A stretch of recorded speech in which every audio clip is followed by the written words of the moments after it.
All right, I'm back. Before we move on to the next phase of this, I just want to make sure that, say our model changed, that everything still works.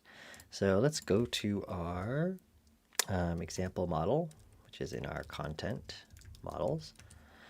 And let's add, maybe after this, a description. And it'll be a text field. And we will allow blank equals true and null equals true for that. Now we do a make migrations.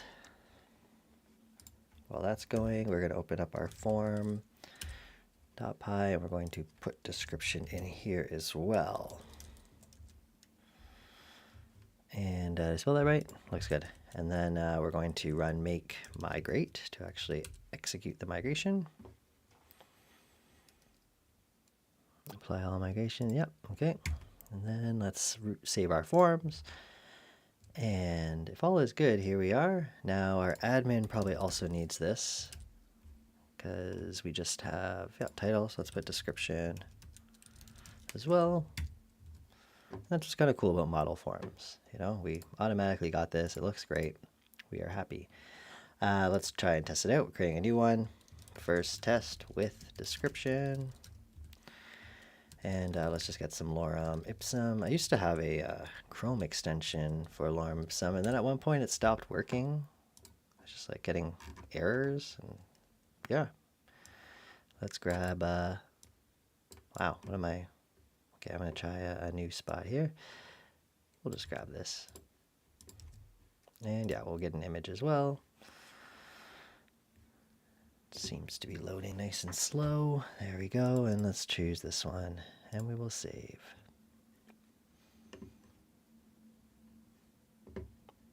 Cool. Now to see if it worked, obviously we could just try to edit again, and chances are, yeah, okay, we're working. Now probably on our description, on our actual detail screen, example detail, it would probably be nice. What do we have? Tyler, yep. And then maybe, let's see, yeah, maybe we'll have two dividers. And we'll right here have a p tag. And we'll use our item.description. Oops. Keyboard's in a weird spot. There we go. And we want to make sure that this is, you know, if item.description, because again, it can be null and blank. And we'll just indent this. And now we have that there. Cool. We could give this a class of prose, which isn't really super required. I generally use prose when you have like rich text, like, you know, text that can have lists and bold and all that kind of stuff. And it kind of just gives you like those default nice styling. But I find prose on its own, you know, kind of looks good too. It sort of like makes the text a little bit more readable. Let's see how this looks in light mode. This is looking great. The only thing I'm not liking right now is the footer touches right here. Now we could edit every page to fix that. Or we could possibly on the footer itself put a margin top. However, that might mess up a couple of our things. Let's just give it a margin top of 3. So that looks good in that case. Actually, that's fine because the auth doesn't actually use the footer, which is the only place I wanted to make sure stuff looked good. We can probably go more. Give it a little more breathing room. Good enough for me. We'll stay in dark mode though. Okay, so yeah, we have description working, and obviously it's, I mean, not obvious, but I'm pretty sure if we look in the admin for it and edit this one, we should see it in there. There it is. Beautiful. Okay, cool. What else did I want to do before we get to the next phase of this? Oh yes, let's make profiles clickable. So we'll start by just putting it here. So instead, this will be an A tag. However, we will make it also display block. So because normally an A tag is inline, and for its href, we would essentially use It would be, I think if we just call it profile. Oops, we need URL, profile. And then we use the username as actually the slug. And the reason this is true is if we go to our main URLs of pages and find profile, see it's string referred to as a username. And here we would just go basically the same thing, item.owner.username. Now let's just see if that even works. Am I on the right page? Example detail. Did I do it around the right thing? Yeah, that should work. Let's refresh. There. Cool. Also my profile page, we can get rid of something here. We don't need this. That was from an old project. Okay, so now we should make this appear a little more clickable. So we could just do hover underline. You know, that's one way to do it. So at least when you mouse over, you kind of get the little underline effect. That's good enough for me. And, you know, if this person had a bio and stuff or an image and all that kind of thing, we would, you know, see it there. But it doesn't matter. This is just our starter pack. And it's supposed to have all the things let us get all the nitty gritty out of the way, which it almost does. All right, cool.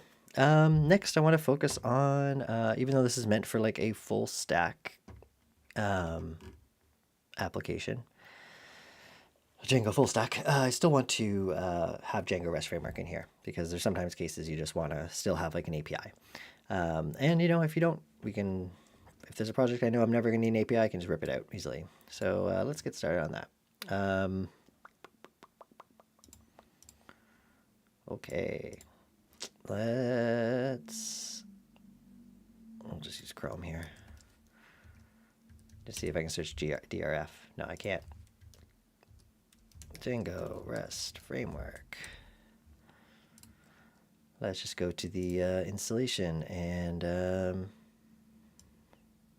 yeah, we'll just let's make sure we don't have these already. It's possible.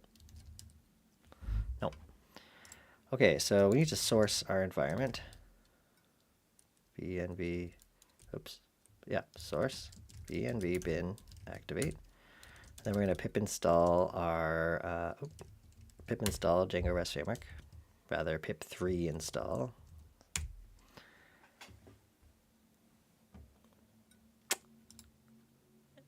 Great. Now, do we have the filters already?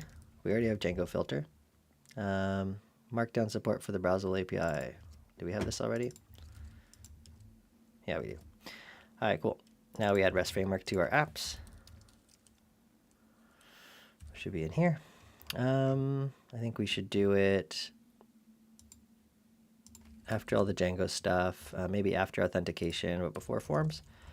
The order of this stuff, although it doesn't matter, you know, I definitely like to keep things kind of in some kind of like logical order, not alphabetical order, but, you know, I kind of have stuff to do with Django, stuff to do with Allah, stuff to do with Wagtail, and then at the very end are all my own, all, you know, the project's apps, basically.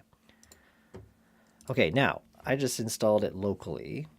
We need to also, in our requirements.txt, make sure that the Django REST framework version we installed is in there, which usually you can find in here. It might be, is it 3.16.0? No.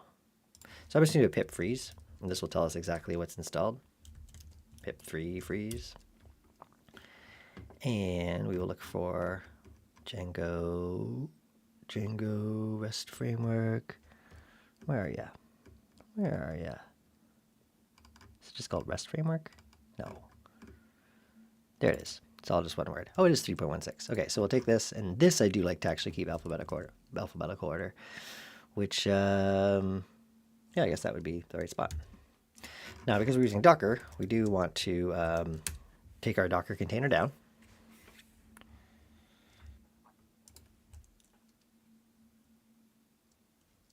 And we're going to want to build it again, because the build is what actually installs the requirements. I know I installed it, but I actually just installed that locally, and it's really just so that my IDE can understand the project better, although there's probably a better way around it. So now we'll actually do a make build.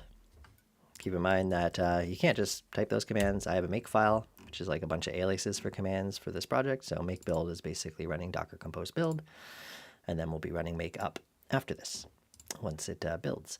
This one will take a little bit longer because it has to, Docker's cool because it caches and remembers all the things, but anytime you make a change, and we made a change that is relevant to the step 6 of 15, it has to run step 6 and every step after, because it's basically making a,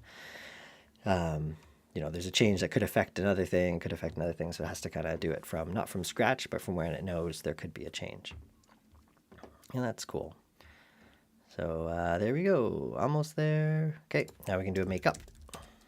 And we should see in Docker now that these guys are starting up. They're up. If we look at our web server, no migrations to apply. It's doing our Tailwind stuff, and we are good almost. There we go. Our server's running again. So let's just make sure we're good there. Okay, so let's actually get Django server going.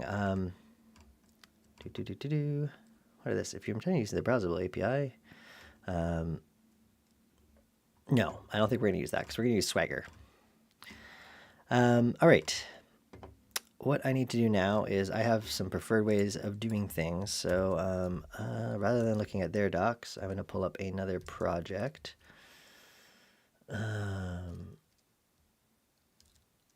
Yeah, I'll probably just use this one. And I'm just going to have this for reference on my other screen to pull things in. Okay, so we will start with, do we have an API.settings? We don't. Let's start with there. We'll start with our settings. So I love the way we do settings in this project. Instead of one big file with a million things in it, it is a folder with a bunch of sub files within it. And we can just make one called api.py. And then we'll want to make sure so we don't forget that we actually import that because the file needs to be there. So we'll just put it here, API, that should actually be right there. I like to keep those alphabetical order.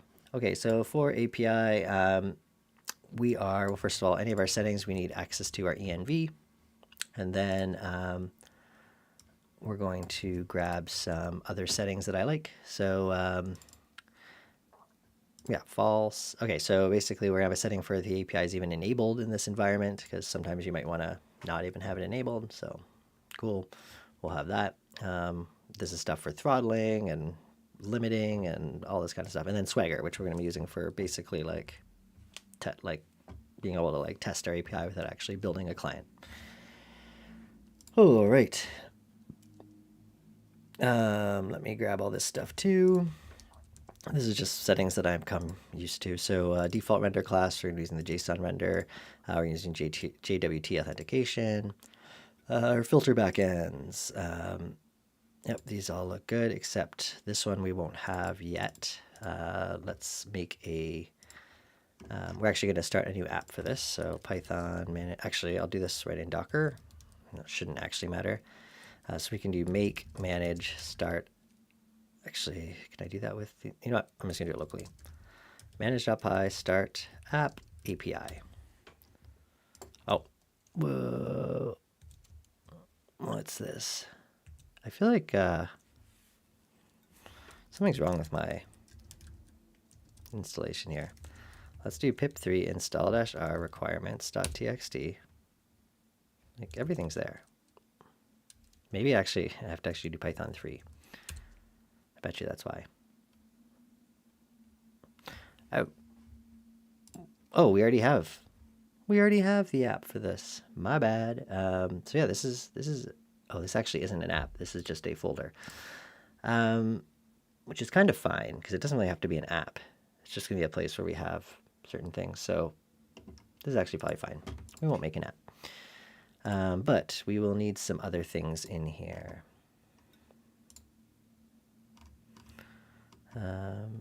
Should I make it an app? Maybe I should. I think I can just make it an app. Basically, what we need to do is have an apps.py. Oh, I do already have. Okay, it is an app. It is an app. Wait, what? Settings, apps. Do we have API in here? We do. Okay, we already have the API app. Awesome. Okay. In that case, just looking at our settings here, we have a reversible ordering filter.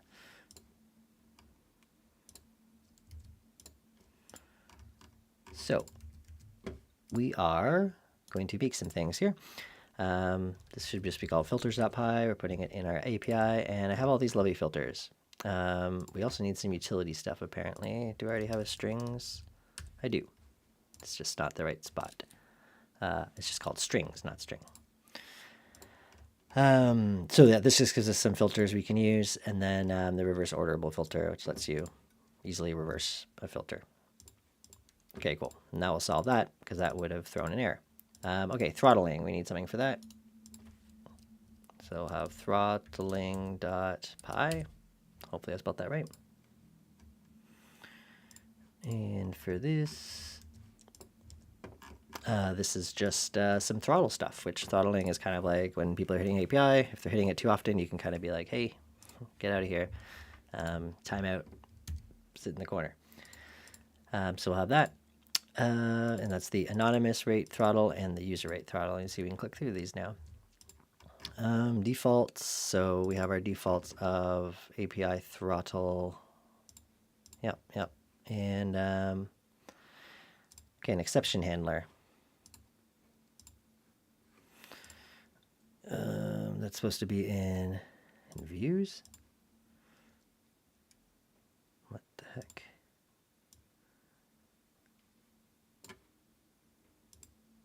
I'm just gonna get rid of that. Cool. Default schema class.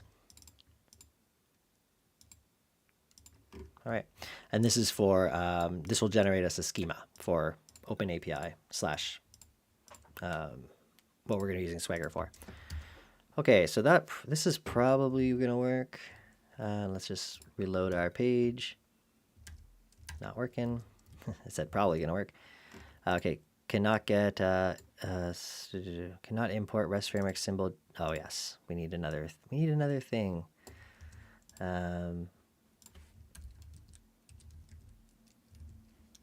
Because we said we want to use JWT. So let's also pip3 install that. And here we have the number that we got. We've got to go to our requirements. And we'll put this just right here because that's arguably, actually, what is the correct alphabetical order there? I'm not sure. We will just do that. And of course we have to make sure that Docker knows of this. So we'll be doing that same process again. And that is our life now.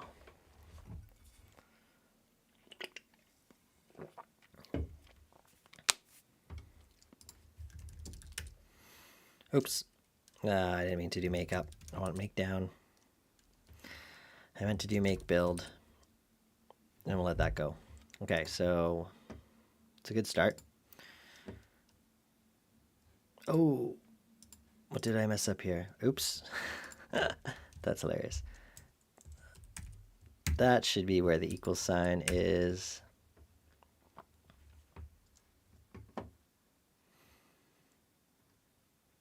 It's funny how some pip packages are like underscores and some are dashes as the separator.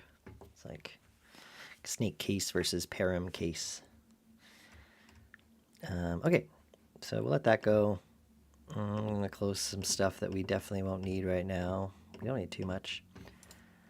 I'm just going to close everything except for our... Well, we don't even need this open. Okay, so where to get started here?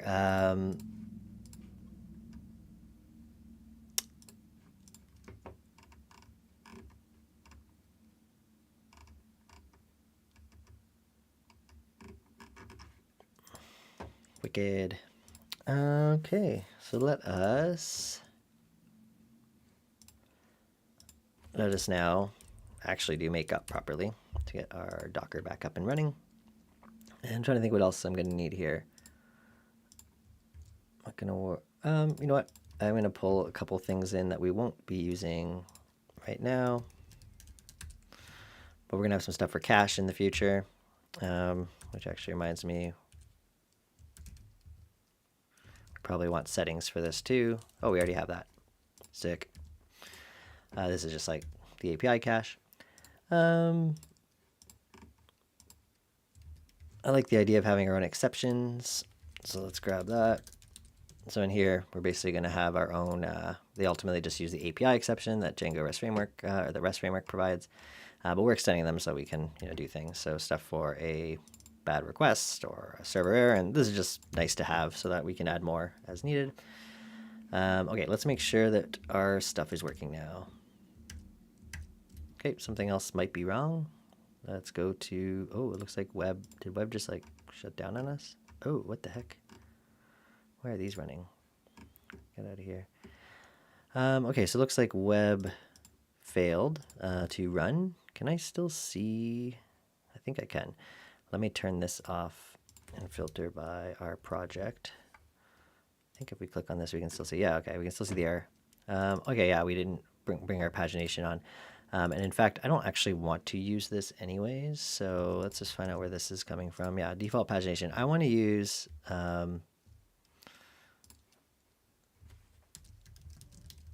framework pagination options. Let's see.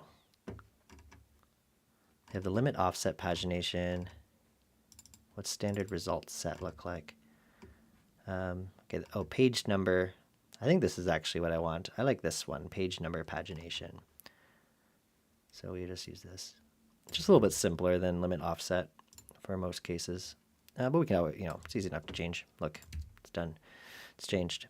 Okay, so let's see. I will need to actually boot this one up now because it never actually started. And once it goes through this, we should see if we have an issue.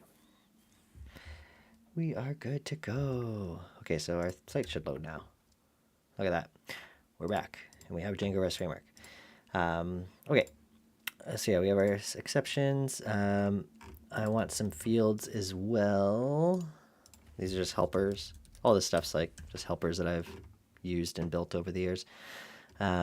Related model is like a way to kind of like augment the primary key related field. I think it's also just a better name too. We don't care about these though. And then URL regex field, which could still be useful. I think it's overkill. I don't think there's a use case for that. So we'll just have that one. Filters we already have.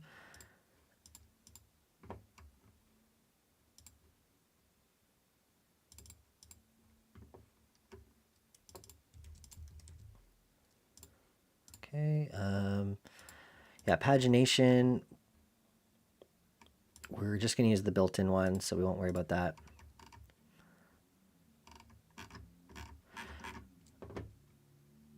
Okay, let's do permissions. This one I'm going to type out a little bit more because I'm just going to copy and paste everything. So for this, first of all, we're going to have an API permission that extends base permission. And the reason for this is I want to basically say things are safe if it's a GET request, a head, or options, if the method is that, just by default. We're going to have an allow any permission, which extends that. Allow any will basically always return true. Return true. We'll have one for is admin. So this would be a permission. User has to be an admin. So make sure that there's a request.user, and it checks the user to make sure that they are an admin and defaults to false if for some reason it doesn't find it. Is authenticated is pretty basic. Hey, you have to be authenticated. You have to have a token in your stuff. I'm not gonna worry about that one. And then this one's nice. This is authenticated or read only. And basically what it will be like, they can either be authenticated, but if they're not, it's just like basically just get and head and options. Like that's the only stuff you can do. If you're trying to do post, you'll have an issue. Yeah, this one's super helpful. This is owner. And this basically means you are allowed to do stuff if you are the owner of this object. And it basically just goes and gets the object owner. And we're using owner as a pattern everywhere, so it's totally fine. And make sure that they are that person. So we kind of already did something like that in the non-API part. I think that's all we need right now. Yeah. That is good for me for permissions.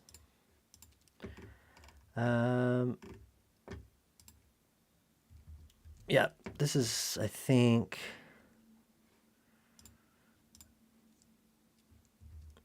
this is just worth having. May never get used. But we're going to have some base serializers that, my core serializers. A read-only model serializer, that's basically like only gives back the read-only fields. Dynamic related fields. Anyways, I'm not going to, I forget honestly exactly what they do, but there's cases that we might want them. Throttling, URLs, and views. Okay, so let's go to our URLs. We already have a URL here, which is good. And we also, yeah, what do we want to, so we have the stuff for webhooks. And then basically the idea would be is we'd have different things like example slash, and here we would include, and this is where I think it might be fun to use our content.example. Because I, like in the last video, I kind of wanted to keep everything to do with like, you know, apps within their own apps to make them more portable. So we already have views. We have, basically I think in here I want to make a whole new folder called API.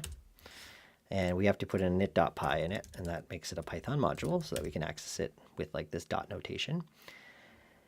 Then we're going to make a urls.py in here. We don't need that, it's just an empty file. So it would be content.example.api.urls. And yeah, that should be fine. Cool. So now inside this file, which is this one right here, let's just set up some stuff here. So we definitely need our lovely path here. And then we would have something like from dot views, which we don't have yet. We'd import whatever views we need. So let's make those views. Views.py. And I'm just going to make a class. We'll probably want like a list view and a list view. However, class example API view. This is kind of a practice I like too. So this one will extend the generic API view that comes with Django REST Framework. I think it comes with that. Yeah, REST Framework.generics. And I'm just going to pass for now. And then this is going to extend that one. That way we can set all the common things in one. But this will just be an abstract class, basically. I think we can even do that.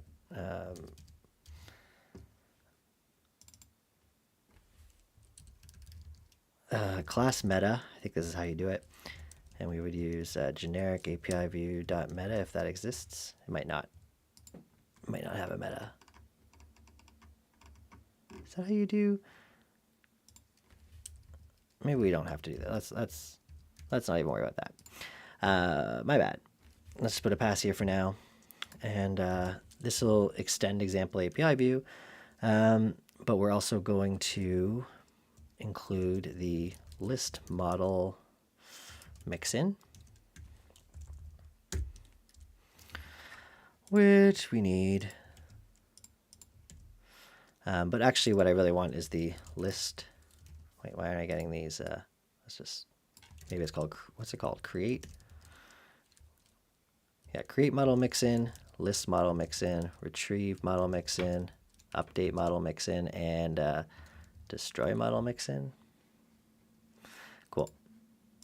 We might need all those mixins. So this one, the list one, we're going to actually call it list create view because it's really the same view whether we are using the lists, whether we are using a get parameter or a post, because we want to allow creating and getting. And I'm just going to pass that for now.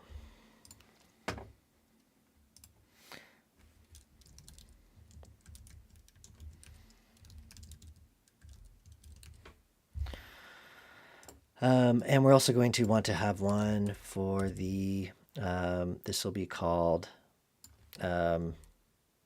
retrieve, update, and destroy. And that will use, obviously, the retrieve model mixin, the update model mixin, and our lovely destroy model mixed in. And the reason we can do this with 2 views is because the URL will be the same when you're creating or listing, right? We kind of already saw that in our, where do we have this, example URLs or content URLs. So we can see in here, we use the example list view. Actually, in this case, sorry, it's a little bit different. But where did we have kind of the same URL pattern. Basically, the difference is whether we are, what method we're passing. That's going to make this work. And it'll make more sense soon. Okay, so we'll keep those. And then basically from here, import. Let's just see what we call these things. And we want to import our example retrieve update destroy view. And the reason we're doing this is we are going to add some URL patterns here. And the path will be when it's just an empty string, meaning, no parameters and stuff, because ultimately we're actually, it's going to be /example. So basically if it's just /example and it ends like that, we want to use our example list create view, specifically as view, like we're doing elsewhere. In the case that we're passing a UUID here, so let's do that the same way as we did in our just full stack part, then we will use our retrieve update destroy. So basically 2 different URLs.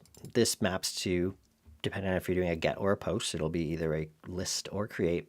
And this will be either a retrieve if it's a get. If we do a patch or a put, it'll be an update, and a destroy will obviously be for deleting. So there we go. Cool.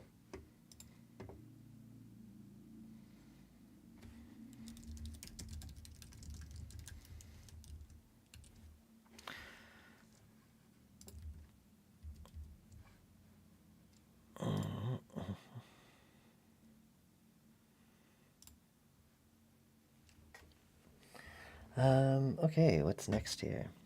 Hey, Dream Big Nation. Welcome.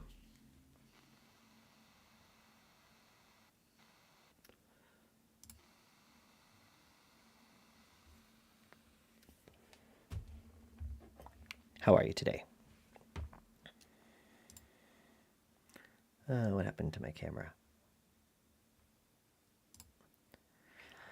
Okay, so yeah, we actually have to make these things do something now instead of saying pass. So the first thing I want to do is in our example API view, we're going to set some stuff that's just common between a lot of different things. First of all, we want to say, what is the query set that these can come from?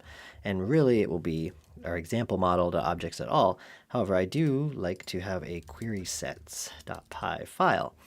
And in here, we will have our all examples query set. And here we use example, so the name of the model, .objects, example. Oh, that's not, we don't want that. We want our example from content.models, .objects.all.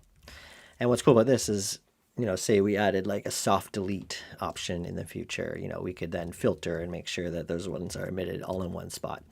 So this is what we'll always refer to in our API. And we will import that. We need to have a serializer class, which we will make very soon. Let's put a lovely ... there, which is valid Python code, although we will get an error. Permission classes. So in this case, for creating or for listing, we will allow any.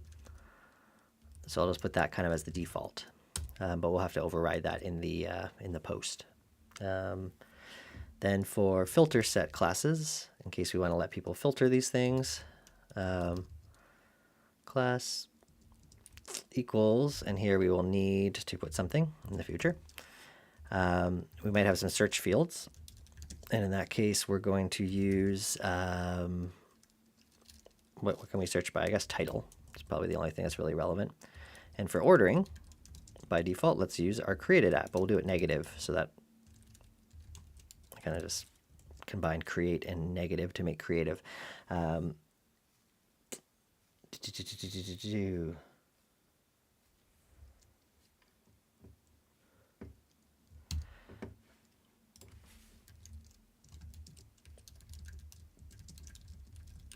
before doing that, we have a question in the chat from Dream Big Nation. Okay, we have some. Oh, I like it. We have some Python code that Dream Big Nation would like me to execute. Let's see if I can copy paste it first of all. And we're just going to make a new file. And let me just see what this is supposed to do. So from C type times import time. Something looks off with whatever I copied and pasted though. I think what's supposed to be is, yeah, this code's not going to do anything, bro. Oh wait, okay, import C types, import this, import. I'm assuming it was meant to be like this, but then this doesn't make any sense. Anyways, fun that you gave me this code. I'm assuming what this is supposed to do is have some random messages, and then when you execute it, it tells you something. But there could be some like secret hidden character in here, that's being hidden from me that actually just deletes my entire system. So we're just going to not run that. Okay, back to the task at hand. So serializer class. Let's actually set that up. New files, serializers.py. And we're going to make a serializer. So for this, we definitely need to import REST framework. And we're going to make something called example serializer. So this basically tells Django REST framework like what fields to show. It's similar to when we're making a form, saying what fields we want. And we're just going to use a serializer.model serializer because that's like makes life really, really easy. And for this, all we really have to do is have a class of meta. And we have to say, hey, what model are you going to use? Well, we want to use the example model. So we're going to import that from content models. And then we say what fields. And in this case, really all we care about is title, description,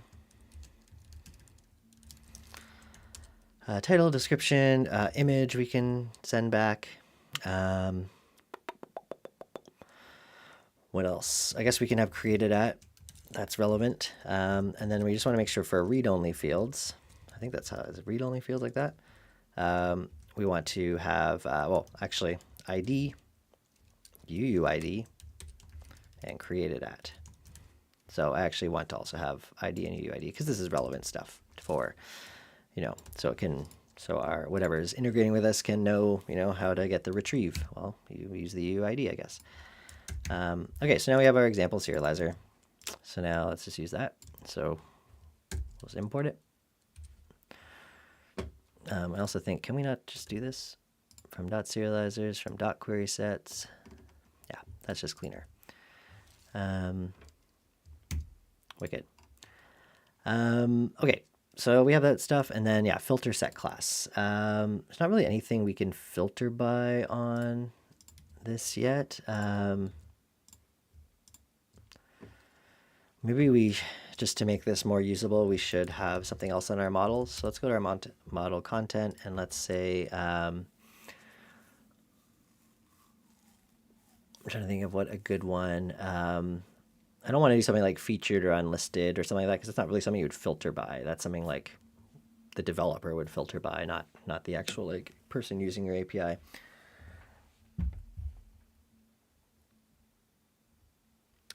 Another question in the chat, why no views? Maybe people don't want to learn anything. They are happy with 9 to 5. Yeah, maybe. I mean, there's different time zones and stuff. It's 9 p.m. for me. It's 6 p.m. in LA. It's, I think a lot of my viewership is also, east of me, so they're probably sleeping. But I'm not doing this for the views. I'm doing this for you right now, Dream Big Nation, and the other possibly 2 people here. And I've also noticed, even though I don't get that many streams during it, I do see that these videos do get watched by people, and I do get comments later. So it's like, cool. Plus, like, I'm also just like doing what I'd be doing anyways, because I'm trying to like build this thing. It's just, a little more fun to teach people while I'm building it, I guess. And this is a perfect project for streaming because it's not for a client. And it's, open source and whatever. Thanks for being here. What time zone are you in? How late is it for you? or early. Okay. I've lost my train of thought. Oh yes, we want a filter set class. We wanted to add something to this. I want something that's like what's a good thing to filter by these days? I mean, I guess yeah. Let's just have is featured. It's easy enough. Boolean field default equals false. There we go. And we will do make migrations. Oh, because wait, what the heck's this? No module error. That's exciting. Oh, wait, what? Make migrations. So something is saying there's nothing content.example. That's probably true. Oh, where's that actually happening? Oh, it should just be content.api.urls. There we go. Another question in the chat. If you don't mind, can I ask what your qualification? Yes, you can. Once I figure it. Oh, I didn't save this file. Once I get this running. I am completely unqualified. I suggest you leave now before I teach you everything wrong. In all seriousness, I've just been building, web applications professionally for the last 20 years. Started in, if we want to talk professionally, started in like PHP and Flash and that kind of stuff. Went through everything. I've done Rails. I've done done Django. I've done all the things: front end, back end, full stack, mobile, games, everything. You can look me up a little bit more. And I did go to school, but not for this kind of stuff. But yeah, I've been running a business, a web services company for a long time. So I've been this is like what I do all the time. But that's just my opinion, man. Okay, we have the migration, and we migrated.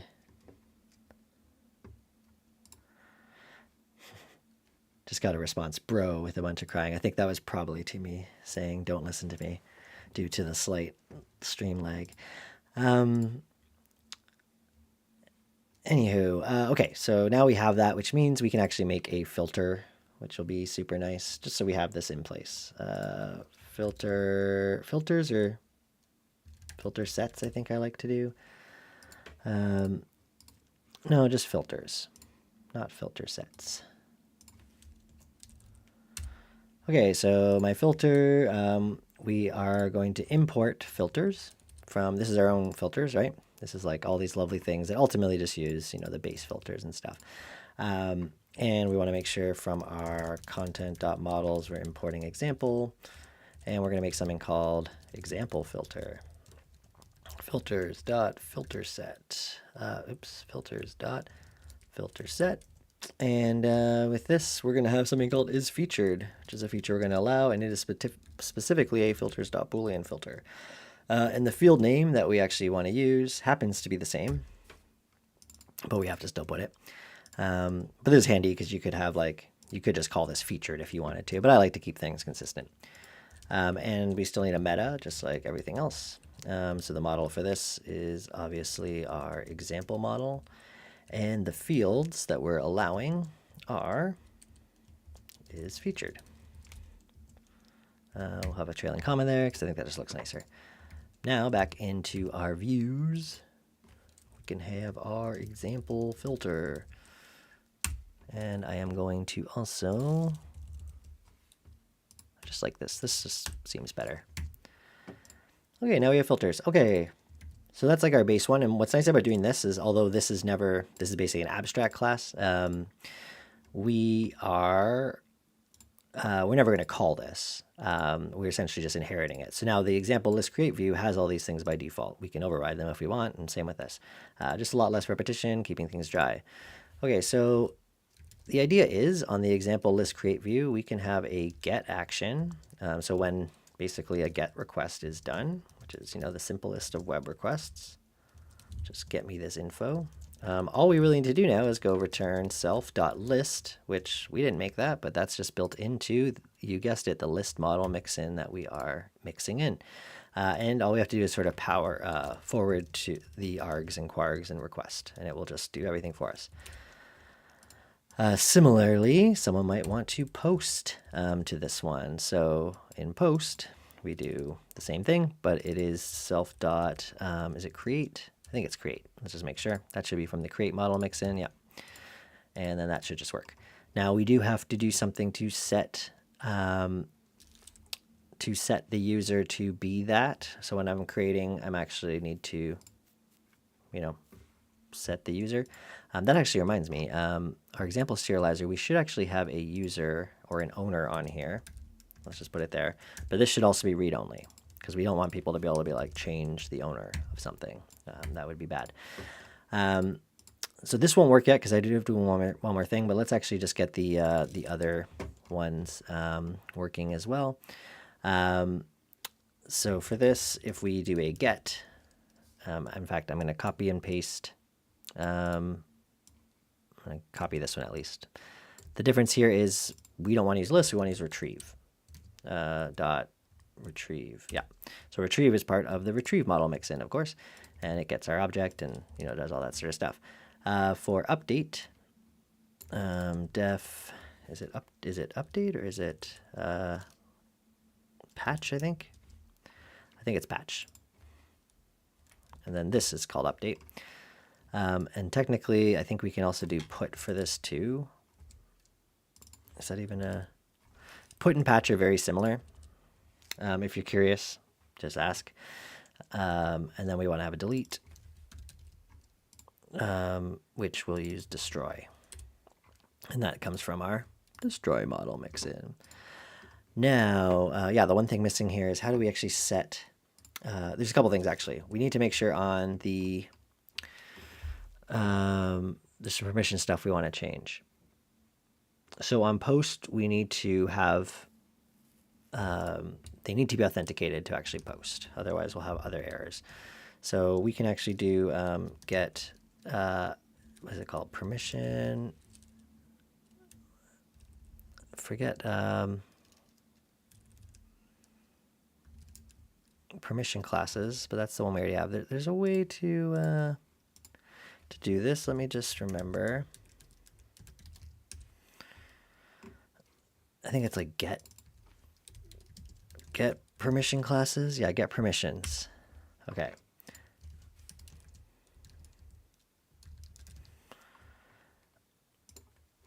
And here, what we want to do is essentially check based on if it's post or get. So we can have something called method, and that's going to be equal to self.request.method. And we want to say if the method is equal to post, we want to essentially set our self.permission classes equal to allow any. Else, or sorry, we don't want to use this. We want to use is authenticated. Authenticated, which we need to import. That just came from the same place. Otherwise, self.permission classes equals allow any, which that's already the default anyways, so I think we could just do that. Pretty sure. I think that'll work. And this is just a magic function because this is actually part of generic API view. If we look through here, you would see, eventually you'd see get permissions somewhere in this, somewhere in something that this uses.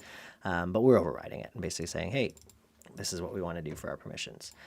So that's cool. And then for this stuff, we essentially want to kind of do something similar, except we want to basically be checking for patch, put, and delete. You basically have to be the owner of it. So we can actually say if the method doesn't equal get, we can have is owner, which is that permission we added a little while ago. And is owner basically just checks that that request user exists and is the owner.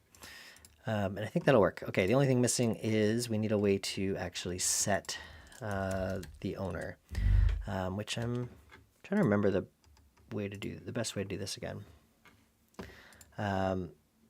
Cool. While I figure that out, or before I figure that out, we have some more questions in the chat or statements. We have Dream Big Nation. I'm here because I recently completed my diploma in electrical engineering. I decided not to take admission in a university because I believe it would be a waste of both money and time. I also, wait, recently completed a diploma. Okay, I also don't want to do 9 to 5 job. That's why I'm learning coding language like Python and exploring bug hunting. No, your English is totally fine. Don't say sorry. Yeah, I think that coding is a great way to earn a living. It's not easy, coding itself and also finding money in coding. You probably will want at some point to still get a 9 to 5 in some way, although I think a lot of like remote coding jobs, you can be a little more flexible with your time. So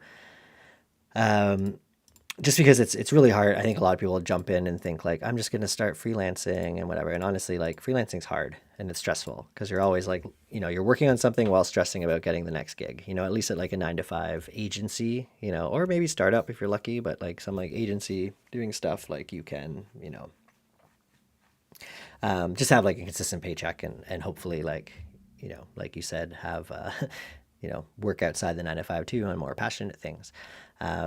But yeah, like it's a tough biz out there, but I think it's a great biz, and all the AI hype, honestly, like just gets me more like confident that we're not going anywhere. At least people who are willing to like learn and do it. That you're probably gonna be up against a bunch of people that can like fake it a lot more if you're not up to date with the AI tools. And I'm not saying don't use AI. In fact, like I think AI is not going to replace programmers, but people who use AI, programmers who use AI will be the ones that essentially get the job over someone else, because it's a huge part of my workflow. Like I use it all the time, but I understand what it's spitting out, and it's usually just something to help me not have to Google something, which basically like I feel like 90% of the time using ChatGPT, it's just like a quicker way for me than Googling. I could Google, I could find the docs, I could go to an old project I've done before, or even sometimes it's faster, yeah, just to go there instead of even another file in my project, if I can't find that file. But anyways, bit of a rant there. But yeah, I mean, you have a few options. I'm not totally sure. Like, it looks like you're doing electrical engineering, and then think you're going to university for, I don't know if that's to advance that or to learn code. But I do think for learning code, like schools, at least in my country, and I think most of the world, are going to be very behind. You can learn the fundamentals and like become like good at computer science from school, but you're not going to like learn the tools of the trade. Like stuff moves way too fast, and now more than ever. So definitely like, if what you're kind of saying is like learning code, like, you can learn that all online, but like, don't, my last stream, like someone was saying tutorial hell, like don't get stuck in tutorial hell, watch some tutorials, but like, just go build, like go make something, challenge yourself. Cause like, it's the only way you'll actually learn. Every project I take on, these days, it's like maybe like 80% of it, I'm like, I know exactly how to do that. At least like exactly, maybe not in my head, but I've done that before. But there's always in a project I like, at least there's always 20% that I'm like, I've never done that before. It's something new. And you just have to break it up into small pieces. It's not like, oh, I need to like climb this mountain. It's like, I have to take, this step up the mountain, and then, the next step will be tomorrow maybe. Anyways, that's my rant. I want to figure this out now. And how do I set... see, and this is a good time to use ChatGPT. Like I could find this in the docs and stuff, but we're just gonna pull this guy up. And Django REST framework. I forget if I do it in the serializer or in the view. I think in the view. Set on create set user of model, something like that. And so like, it's fun. Like I feel like with ChatGPT, I used to be like, write an entire question, a paragraph, but like now it's just like a few keywords and it knows what to do. There's our model. There's our thing. Okay, yes. That is so easy. See? So in here, basically there's the create function. Sorry, it's right here. In the post is like when the method happens, but we also can override the perform create. And this is actually also something that's part of the create model mix. And here, the only thing we need to change is actually say owner, because we don't call it user, we call it owner. And this will basically go, hey, I'm going to save it, but by I'm going to override and always make sure it's this person. And like, technically I could do this here too, but I don't have to because we didn't expose. Wait, let's double check. Yeah, owner is read only. So no one will be able to edit that. It's basically only can be edited by when we set up stuff like that. Okay, so I think we're at a place that we can almost test this out. So let's go to our, we have these URLs. We need to, oh, we already have our API actually, yeah. So actually, let's just go, let's go here to, I think we can just go to /API and we should get, oh, we have some errors. Okay, no module named content.example. Where's that coming in? I think I did this somewhere else. We might just have to restart Docker. Just restart this container. There's some, it's weird in like Django, like auto refreshes and all that good stuff when stuff changes. But there's the odd thing that it doesn't. And usually to do with like these kind of like module imports and stuff, it just gets like totally stuck and just, it's done. Okay, so far so good. Okay, yeah, it loaded. So now we should see API, yeah, right here. And if we go API/example, okay, here we go. As read-only fields, the correct spelling is read-only fields. I figured. Should have just asked ChatGPT.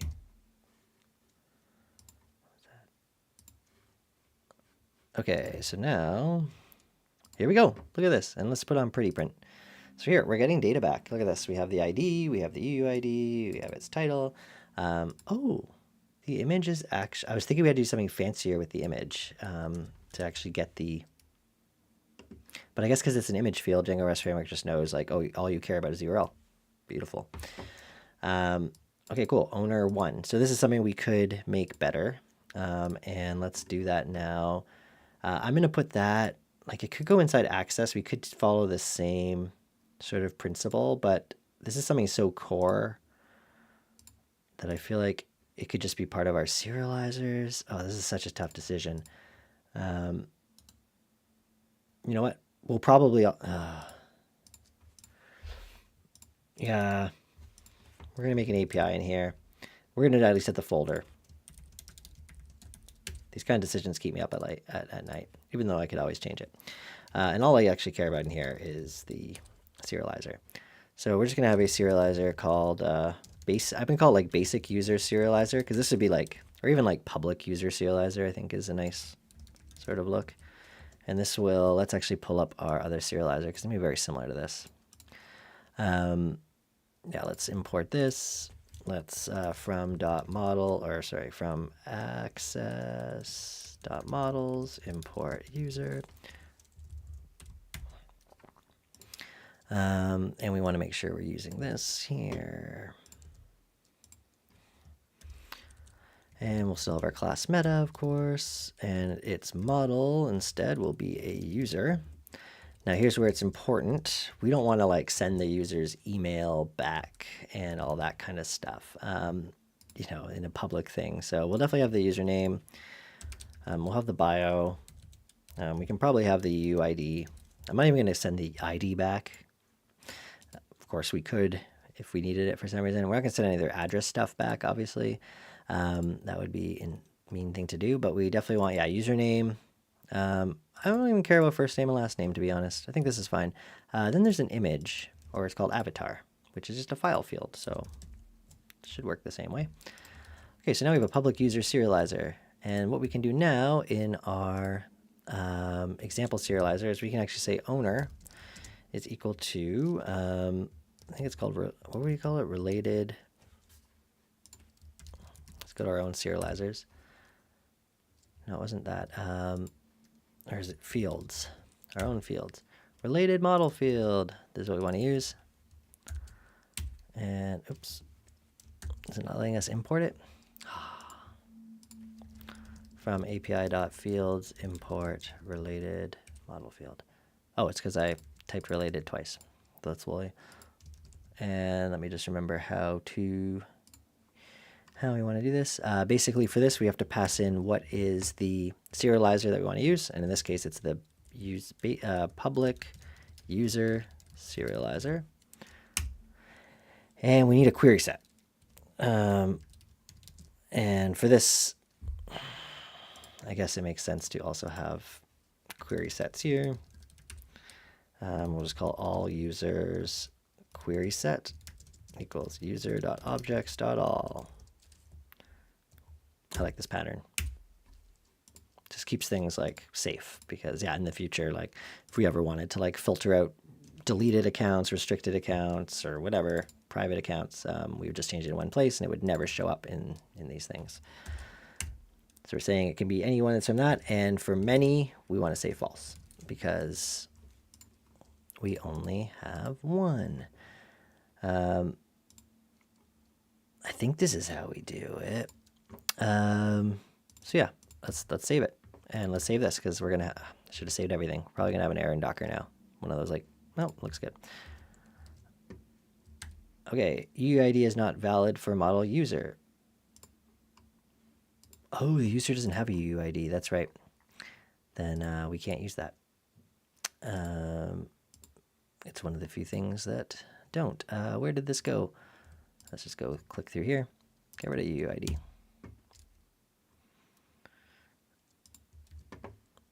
And there we go. Let's pretty print it.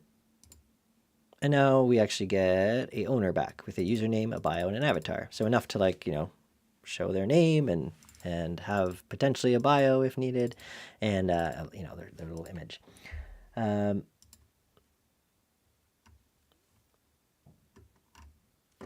see back to the chat here real quick. Yeah, you're practicing on Visual Studio Code. Yep, that sounds good. But yeah, like, I see you're, using ChatGPT and DeepSeek and stuff. That's all fine. But definitely, like, I don't know exactly what you're doing, but don't get stuck in just like, coding challenges and all that weird shit. I want to emphasize that you should make stuff if you're not. Make something that you would use, even if it sucks. Just do it. Okay, where are we? So we now have, we have our, we have this lovely thing, which is great. But interfacing through just browser AP, like browser URLs, is not really going to work. In fact, we can't even really do a post request easily here to test creating, and that's where Swagger is going to come in. Let me remember how to add Swagger. So we're going to go all the way back to our URLs, our primary URLs here. And we're basically going to check if our settings dot, and let's just open up what I called that thing. We have Swagger enabled. Default is false. That's going to be a problem for us. I'm just going to make the default true because I don't feel like opening up my environment. And but actually, while I'm at it, we've added in some other things that we should have in our example environment. I'm just going to put these in real quick. Environment.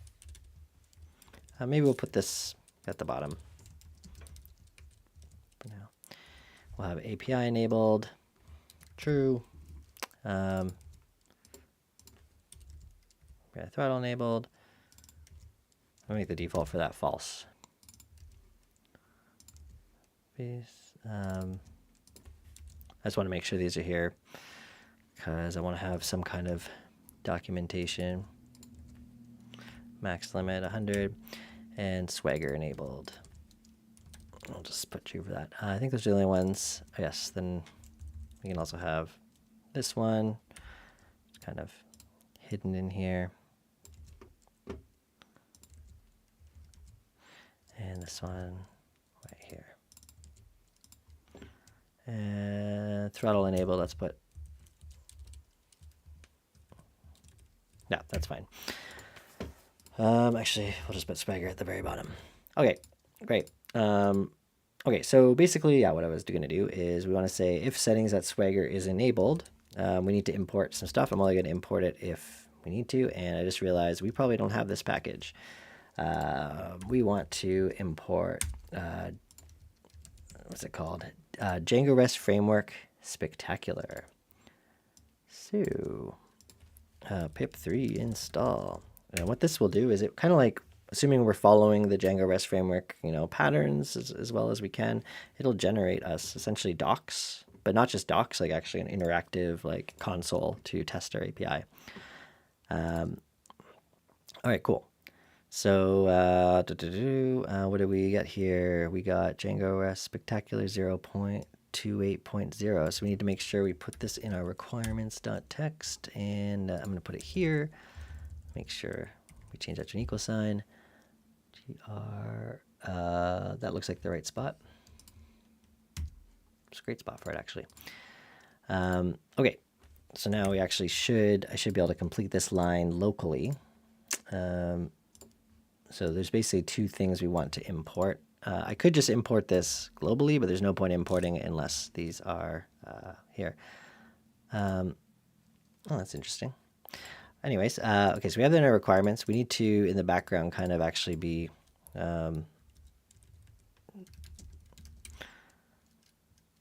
getting this new build happening because we made a change to our Python requirements. I wonder why I didn't get that. Which virtual environment is this using? Okay. Make build. So now we'll do our build because of our change.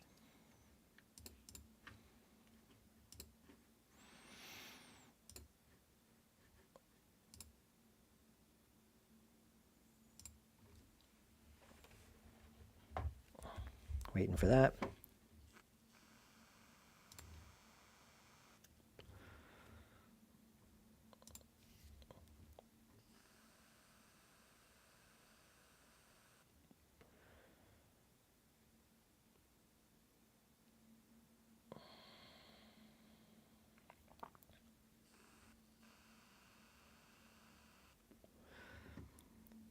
So yeah, this is taking a while.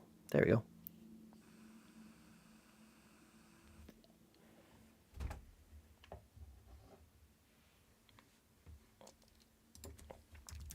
And now we can run a makeup.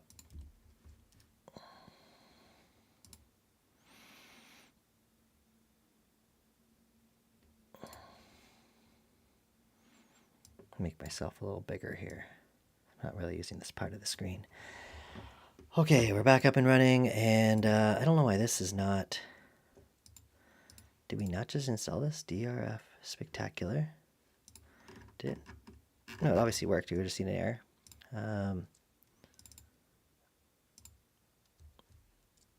Why can't I import these? Is it called something different now? Do I just have some weird... Let me save this file, close it, and reopen it. Why can't this be resolved?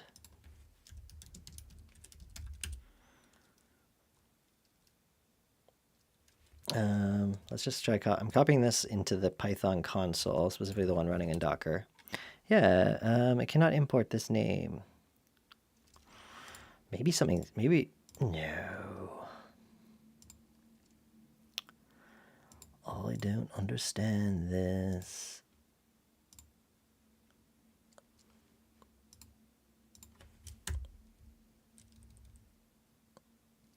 No idea. Okay, let's just look at the docs then.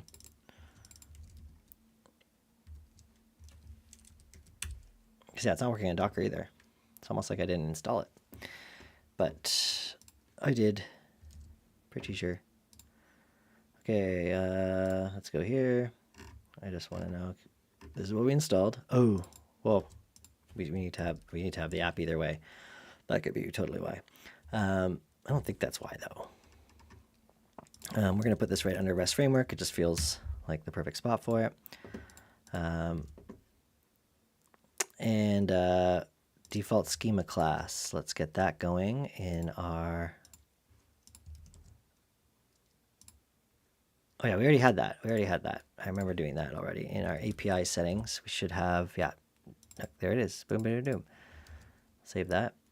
But why? What did I miss? Here's some settings you could do.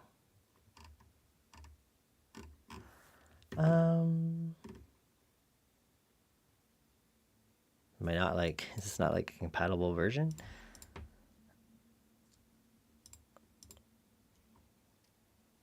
Okay. Cannot rename this from this. Okay, well let's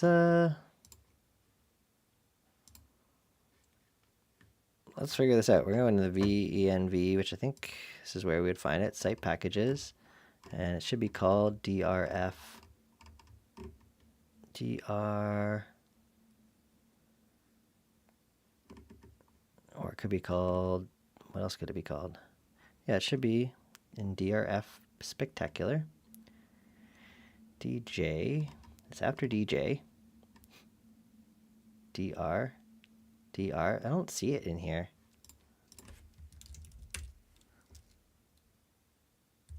Like, what did I run? Did I do it wrong? No, look. pip3 install, Django Dev Spectacular.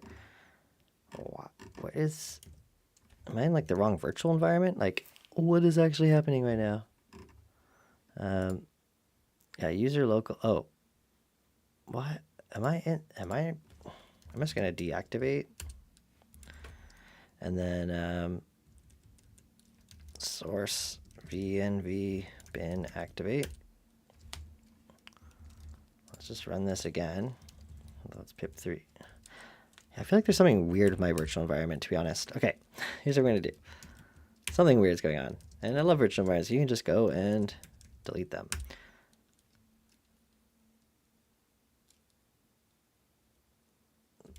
Python 3-m venv. We're starting over. Source venv bin activate pip install -r my lovely requirements .text, and let's just see what the heck's going on here. So back to our venv lib site packages. Like, it should be in here. It's like, it's working really hard right now. It's working really hard.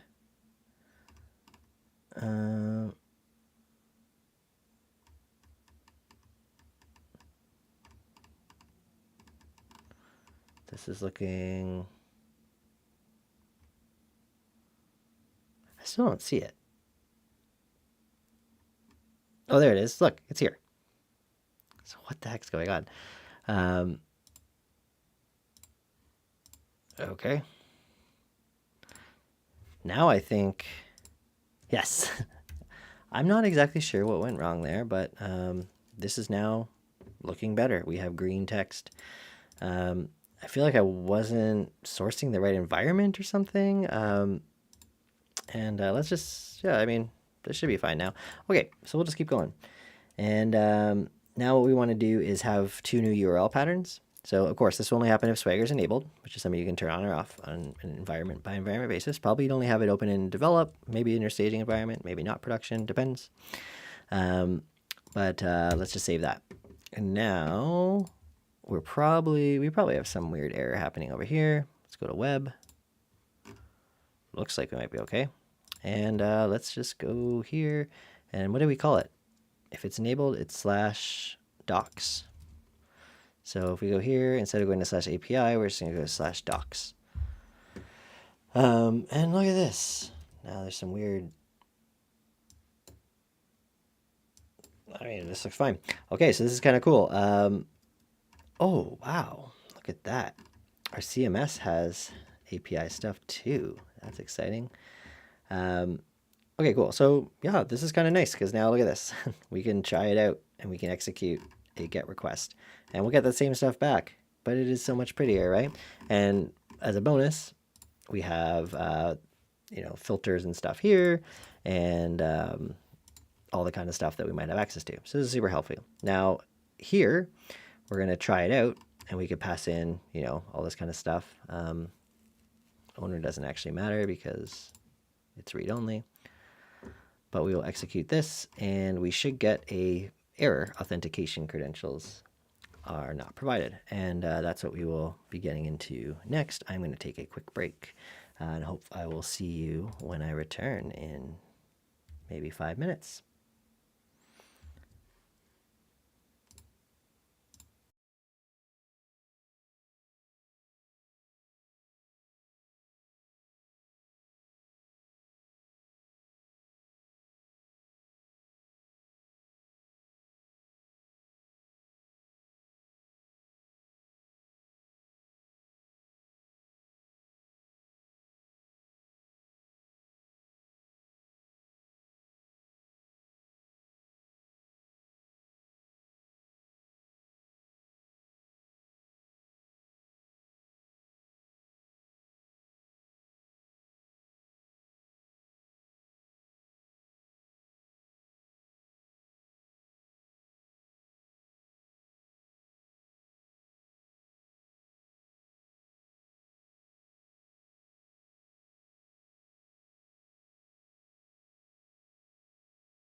All right, just coming back now.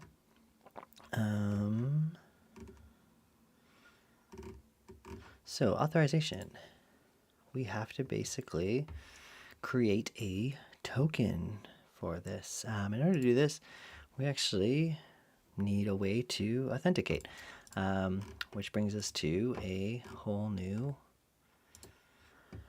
endpoint that we'll need. Now, I feel like there's two approaches here. We could have an auth app, but that kind of like, I feel like that's a lot of crossover between access. I think we'll just do it in here. So we're actually going to have a URL, urls.py now, inside our access API.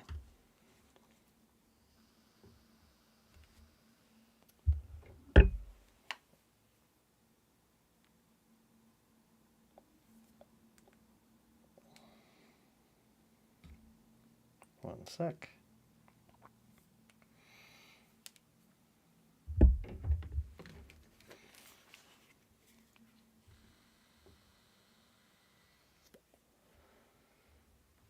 Okay. Oh, I didn't put my camera on.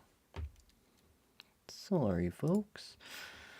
We're back. Okay, so yeah, we're gonna have some URLs here, and for that we need our lovely this stuff, and we are going to URLs to do one stuff to do with our token. So URL patterns equals, and let's just have path of, if we have /token, so it'll be access /token, or we could even name it auth in just the namespace, which might be nicer. And this, we're going to have a view. We're going to call it token create view. This is how you're going to create a token. Dot as a view. Oh my god. Let me get adjusted here. And we're also going to have a similar one for refreshing your token. And this will be called token refresh view. So now inside here we also need a views.py. And we'll fix that typo, views.py.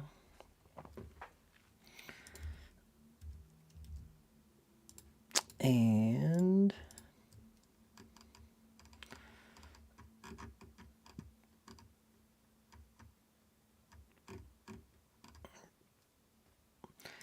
here we're going to have our lovely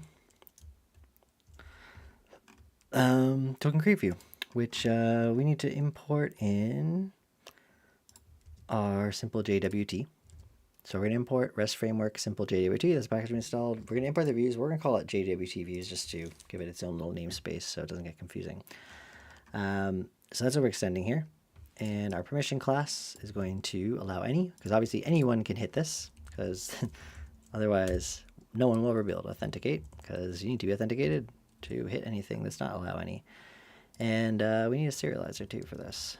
Serializer class equals, let's call it token create serializer. So token create serializer, let us make, oh, we already have the serializers file, which is good.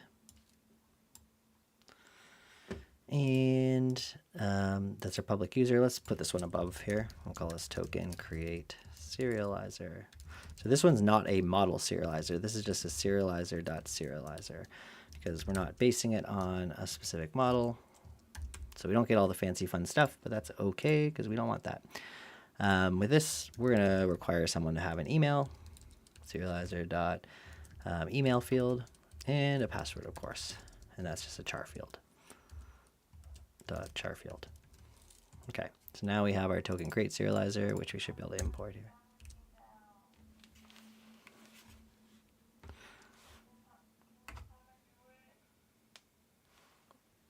Oh, yeah, one sec. Just have to go deal with one thing real quick. I will BRB one more time, much shorter of a BRB.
Back again, back once again.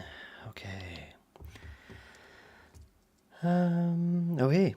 So that's our token create view. Okay. And we have our create serializer, which is great. So the only thing we're allowing with this is actually post. You have to post up this data. Request, args, and quargs. And for this, paste in some things here. So we're going to get the serializer by passing in the request.data on the post and make sure it's valid. Otherwise, we'll raise an exception. And we're going to get the email and password from that validated data. And then we're going to authenticate the user. So this basically calls the authentication of that email and password. I think this should just be email equals email. Authenticate, we have to import, which I can't find. That is just from contribute.auth. And let's just take a quick look at this. Yeah, should be fine. We'll find out otherwise. And what we can then do is this might return nothing. Basically, this will either return a user or none, an abstract user or none. And if we don't get a user back, or user can, if the user cannot authenticate, which I think is something we have set up here. Let me see. Oh, that is something.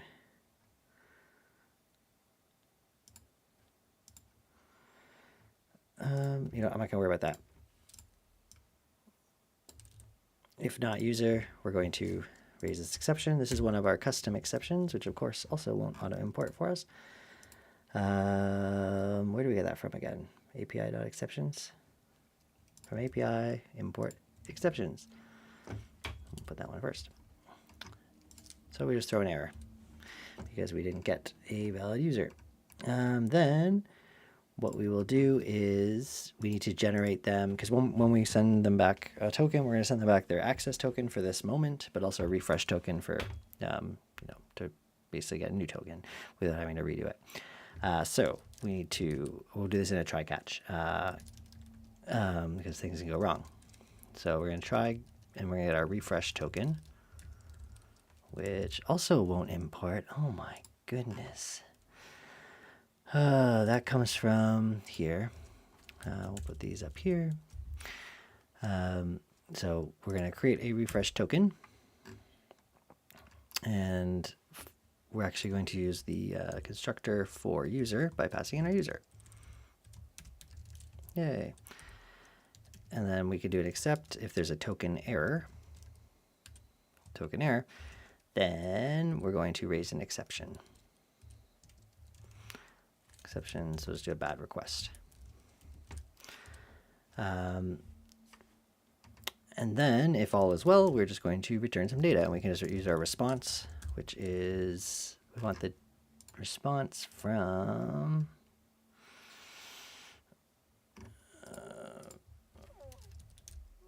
REST Framework's response, not Django's response.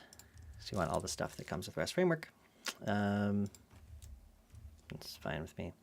And in this, we actually want to send back some particular data. And for that, we're sending back basically the access token. So we'll just do access, and that's going to be equal to our refresh.access token.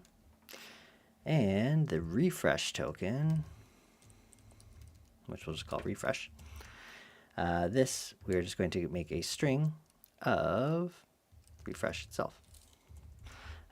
Because the token itself has a toString method on it. When we call that, we'll actually, get that. And we should also give this a status of 200. Status of 200 makes sense.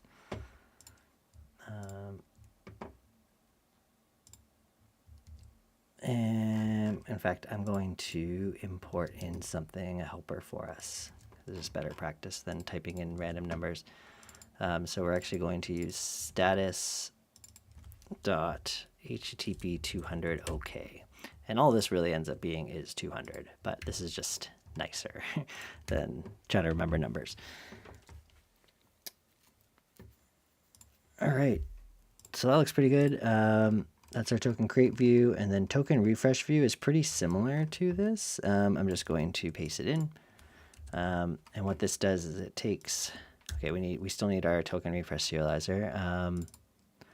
Some other stuff here we actually have to probably fix, but let's make that first.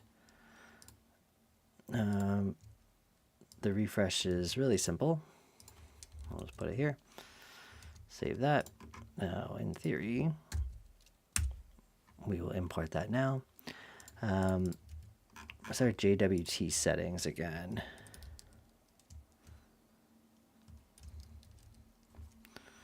So we're going to import in JWT as its own things called API settings, but we're going to call it JWT settings because, you know, in the future we might have our own API settings and that'd be confusing.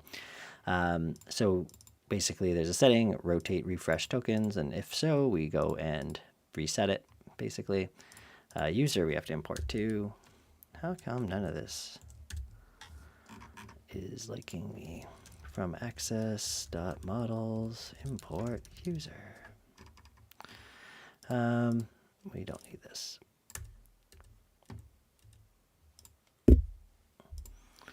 Do we even need any of this? I feel like we don't. User, right?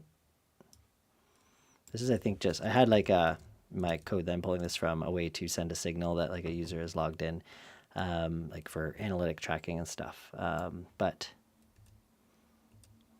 don't care about that. It's overkill. Okay, so now for these, hopefully we can just import them. And we need to make sure in our URL for API URLs, we actually now need to have,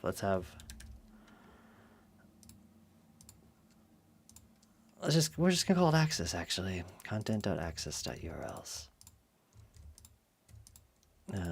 Content.access.api.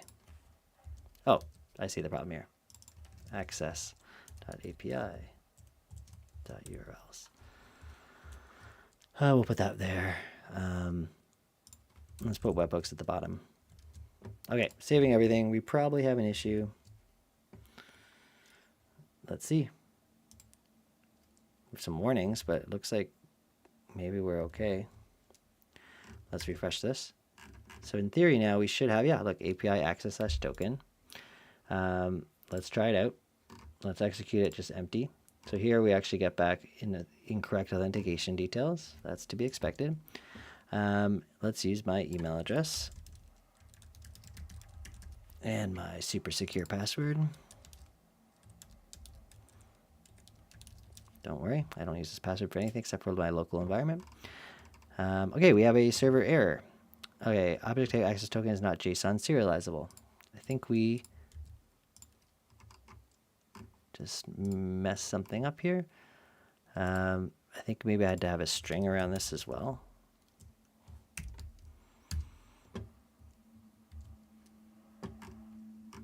And let's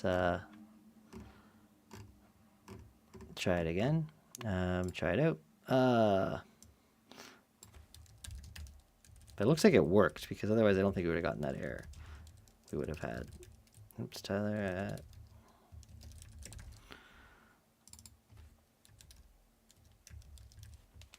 All right, execute.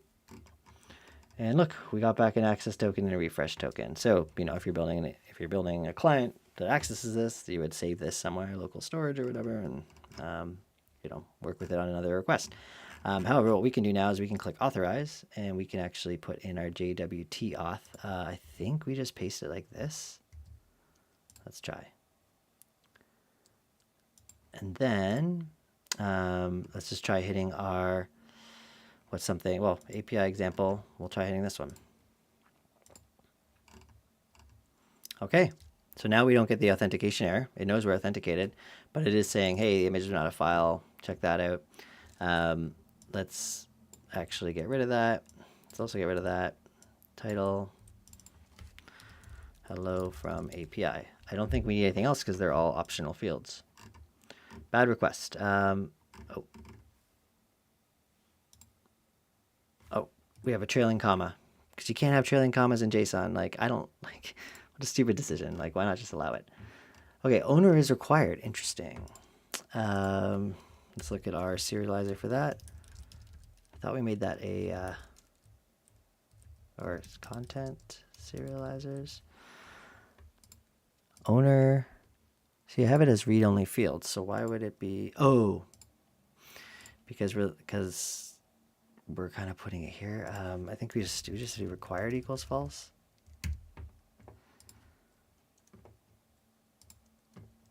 I wonder. Try it out again. I don't like how this resets, but it kind of makes sense.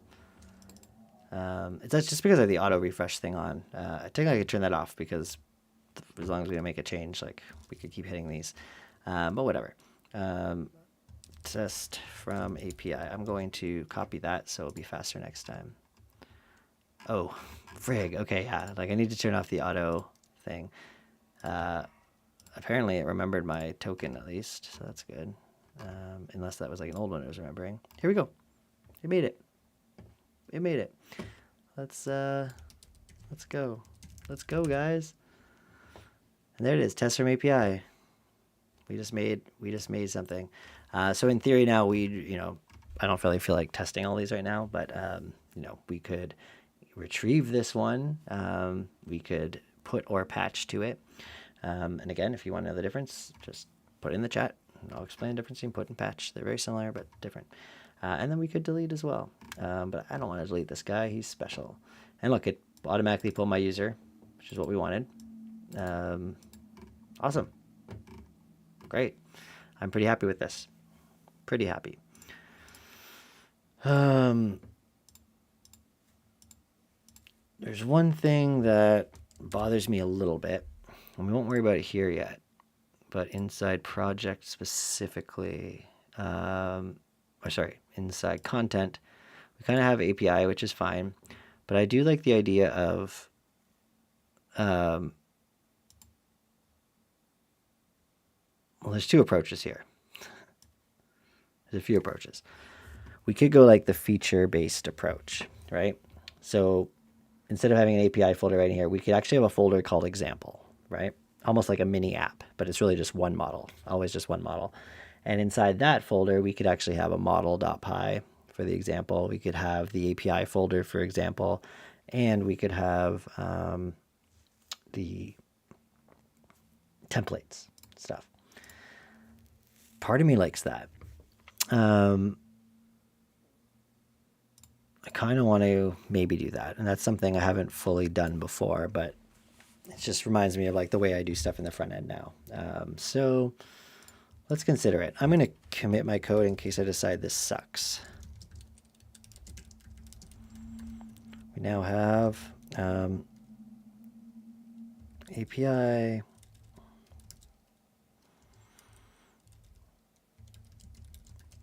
Really nice commit message. All right.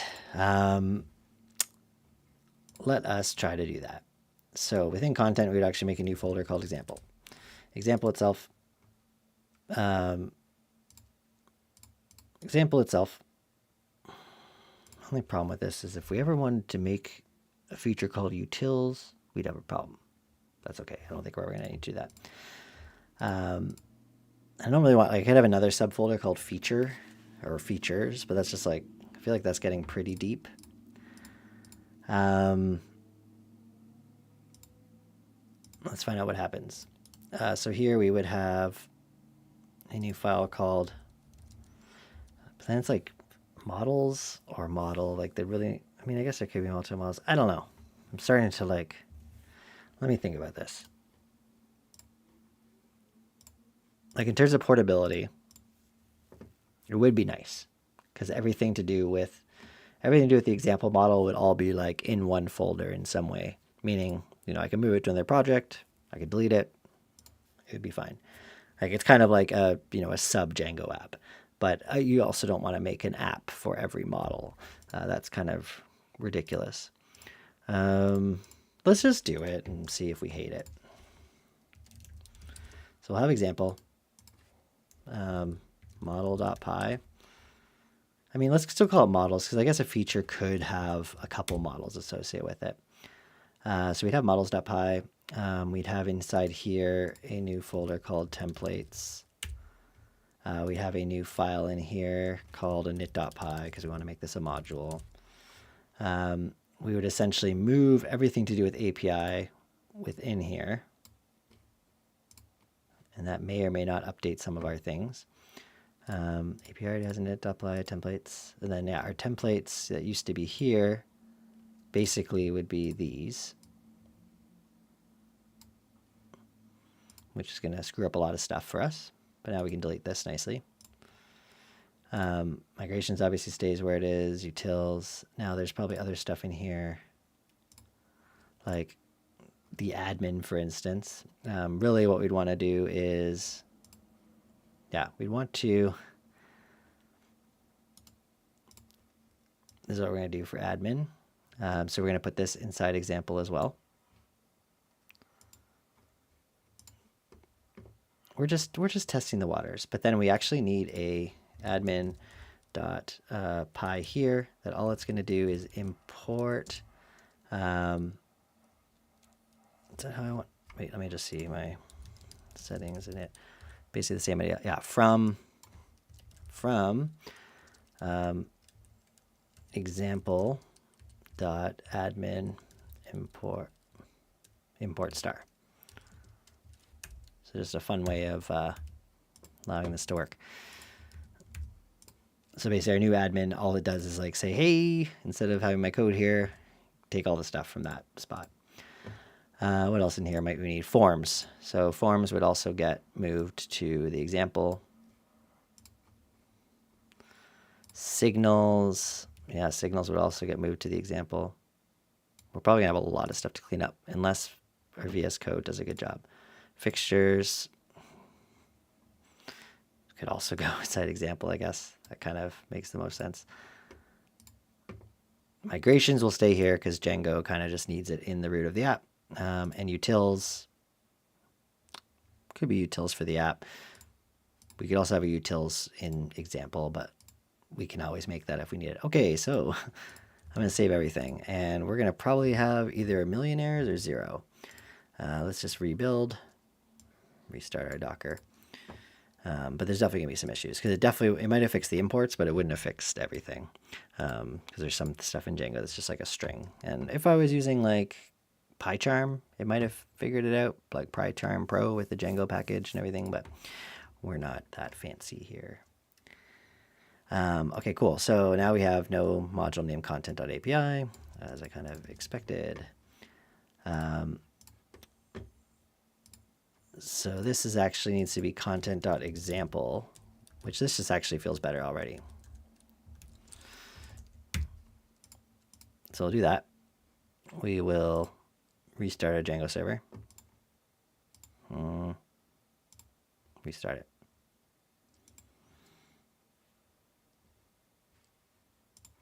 Imagine it just worked after that.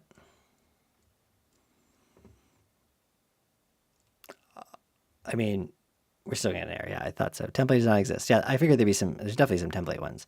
So these would be, let's kind of just figure these out. So that would be in our, oh, I feel like we missed MVI. Where's our, yeah, there's some things we missed.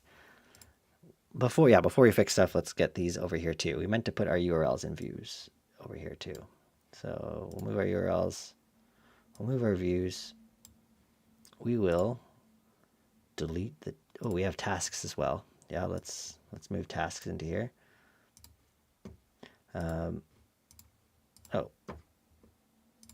what the heck? Oh, I have this empty. Okay, so models, we also have to, that has to be in a special spot for Django to understand stuff. So basically what I'm going to do is similar to what I did before. Let's actually delete this one. This is just our empty models.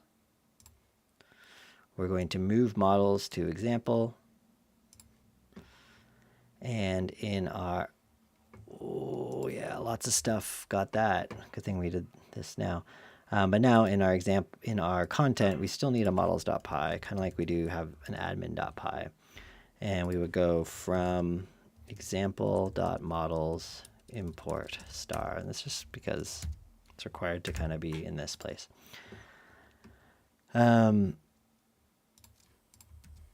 Okay, so we definitely have some errors. But let's figure out these. So these are going to be fine. It's the views that are going to be a problem. So these will actually be within example slash, yeah, like how would I reference these now? So this used to be inside example. I think I have to do like example slash templates slash example list. That doesn't make sense. We can probably also make this better. But let's just see what our current status is. And let's just open up Chrome. And let's just go to this slash example, which obviously isn't going to work yet. Okay, no module name content.urls.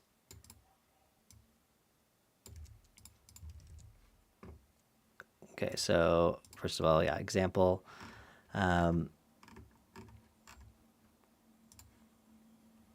We no longer have content URLs. This should just be content.example.urls.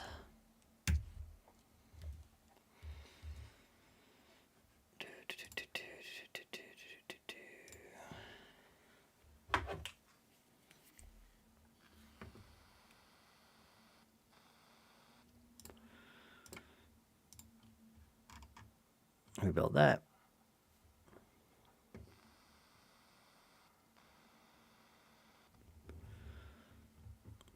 Okay, and then we have similar issues, but this is probably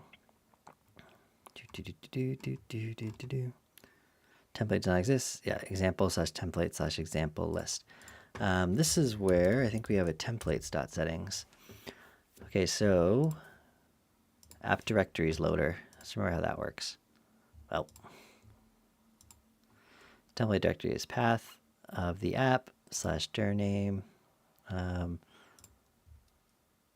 Cool. I want to figure out, yeah, how to do this.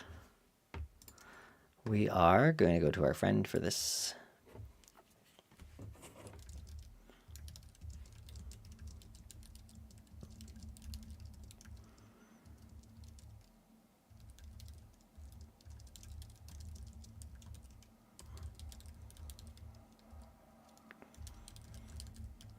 .html, I'd like it to be in app name slash foo slash my template. It'd be slash template slash my template.html.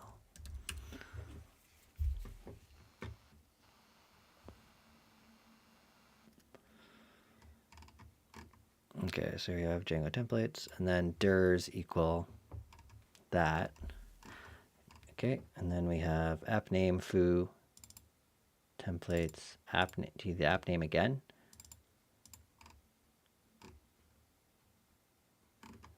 Option 2 is namespace. We're going to have inside an app. I mean, that's kind of what we're doing. Appdirs is true, I think. Maybe it's not. Okay, so let's put that in. Right here. This should be like this though. Appdirs true. And then basically templates. Do I really need that twice though? That's what I hate. How it has to be twice. Do I really need it twice? Let's find out. Let's just try this as if. Okay, so it'd be example. Where am I trying to go? I'm going to go my views. So this would be slash content slash example slash example list.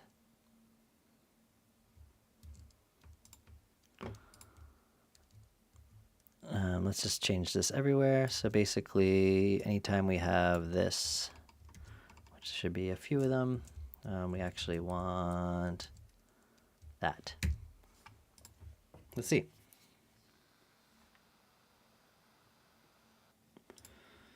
And this is probably one of, appdirs must not be set when loaders are defined. Oh man. Let's just try turning that off.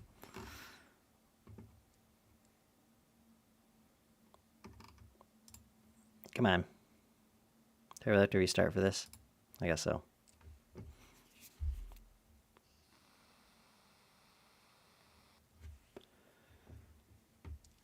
Okay. And then we get this error. Okay, so template does not exist. Example. Content, example, example list. Content, example, example.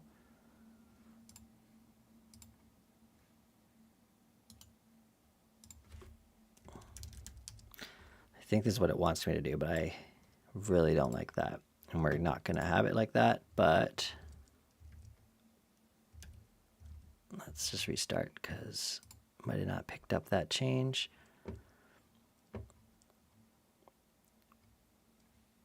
Come on. I don't want the templates to be the thing that fucks this all up. Okay. Oh, it's still going. Still going. Refresh. Okay, template still does not exist. App directories loader. Okay, so this is not working. Let's go back to here. Okay, so they're saying app name, foo, templates. Is that what I have? Oh, I see. I reversed these. Rename templates. And then this should be called content, right? Yeah. Okay, let's just refresh. If we still get the error, we're going to restart our server.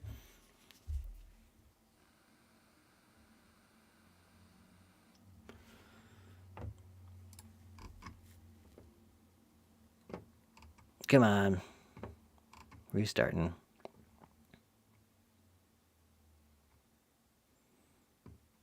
Okay. I got the error again. Template does not exist. It's because one of these needs to be a exam. Yeah, isn't it .py? Okay. I was like, what? Okay.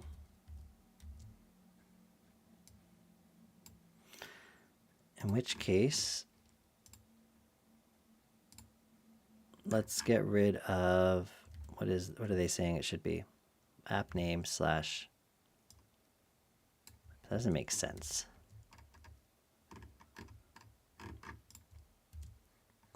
Let's just reread this error. Example list not found.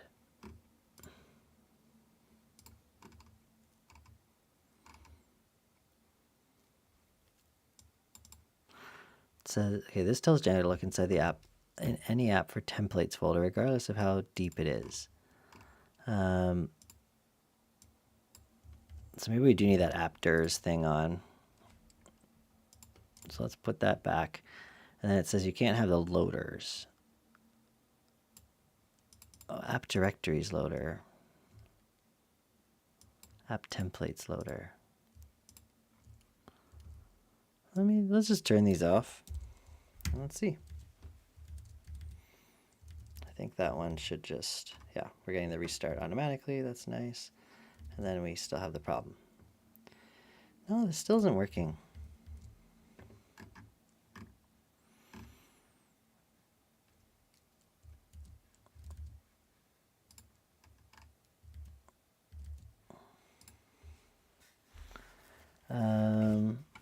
Okay, I mean, I guess we could try what it was saying and not have example here.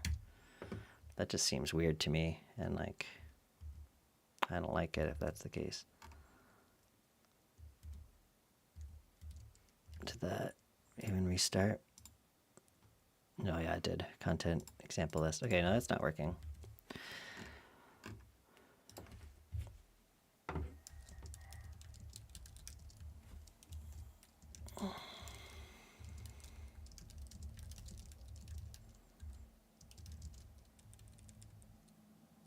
I'm just gonna. We got our little checklist. Must match app name. Yep. Okay, so we have foo, my app, foo, templates, content, which is the name of the app, and then my template. Yeah, we have this. This is critical, or this is crucial, yep. And then in your views, do this, and make sure that it is installed. Yes, it is. Oh, what's this? Find template. Yeah, right, that exists. Can I really do that? Python manage.py. Oops. Python manage.py. Find template. Is this supposed to be a string? Oh, this actually is a thing, I think. No, it's not. Find template. You just made that up.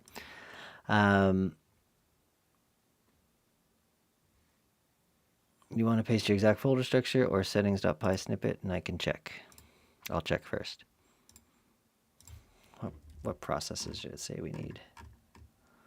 Debug and request. Yeah, that's fine. Darn. I just want this to be portable. I want it to be like, I start this project, I could just delete this basically and like remove a couple things.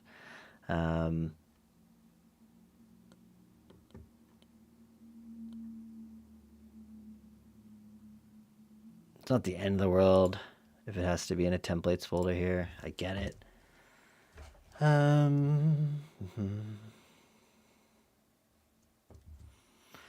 What was the option 1 again?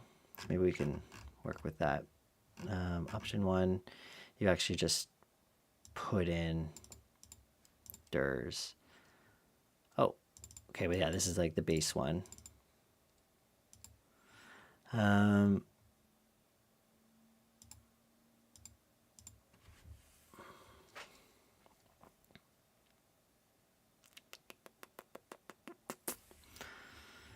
Okay, let's, I don't think this is going to be easy to do, so maybe we'll just keep our templates. I just hate it. I want it to be perfect. Django, alternate. Let's see, Django templates in subfolders of app.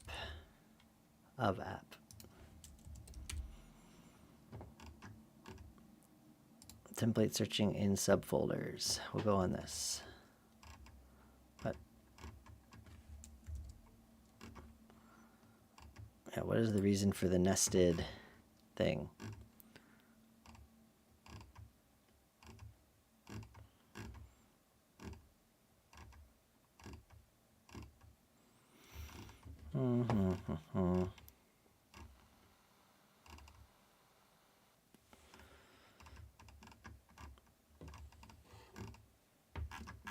I wonder.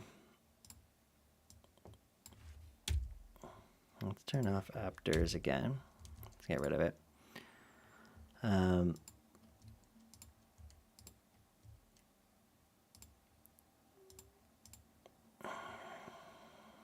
What's dir name? Dir name is that. Okay. Dir name templates. Yeah, I don't know. App directories loader, is that the one I was just looking at? Yeah. Okay. We're not going to screw too much with Django then.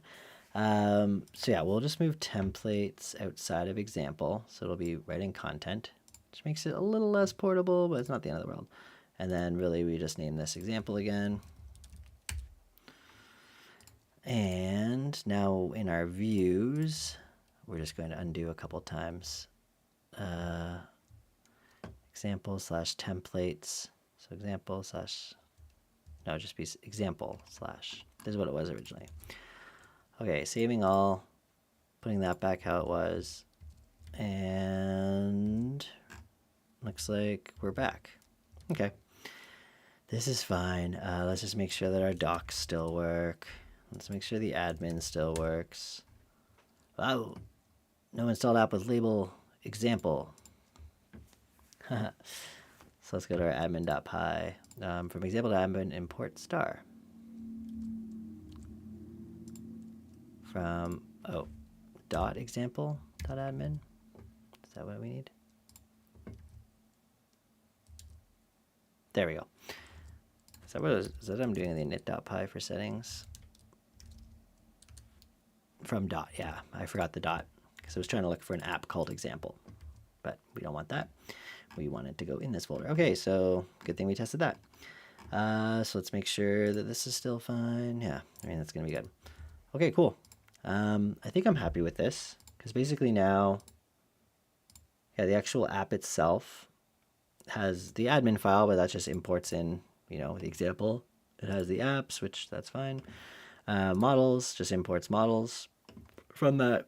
And tests, sorry, we're just deleting tests. There'll be no unit testing today. Okay, I think that's a nice structure. I think that's a nice structure. And then it's nice to have my API stuff in here. Usually I have API like all in here, but then it just makes it like harder to, you know, you have to copy different things between different projects and all that kind of stuff, which, yeah, this is just better. And fixtures, we can just keep there too. Doesn't really matter where it is.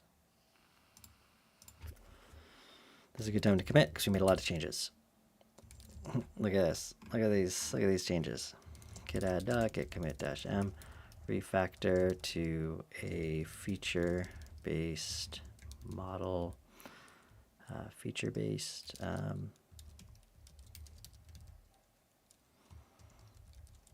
That's fine. And we'll just push those changes. Okay, cool.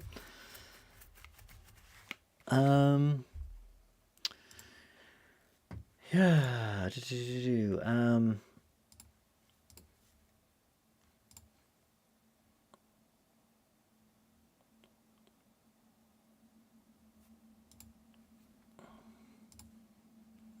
I'm gonna make a new file just kind of to keep track of what I kind of want to do. To do is this, and what's our thing called again? Jovian to do. I want to. I think it'd be nice to set up some infinite scroll with HTMX. So basically that list view, you know, we would load the first few, and then as you scroll, we have new ones, because that's something that most web apps will need. I also want to set up some better JS. I think we'll probably use like Alpine for that. JS.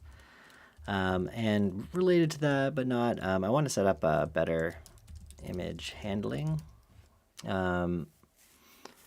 specifically with cropping. And yeah, I think that's pretty good for next steps. Cool.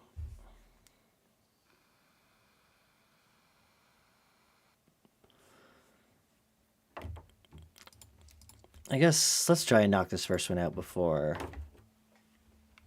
I call it a night. I think I can do it in 15. Here we go, folks.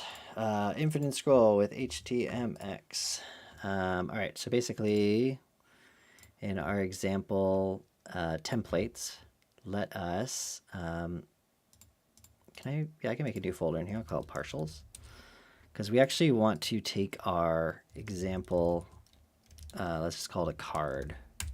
So we actually want to make sure in our list view that everything that's within this for loop basically is actually something we can kind of reuse easily. So we're going to take that and we're going to do that. And then instead we're going to do, I think it's just include. And then in this case it would be, is it include? I could be wrong. We would just do example /partials /example card.html. And we're already going to be calling it items, so I don't think we have to change anything there. Let's find out. That could be totally wrong. Let's just go to /example.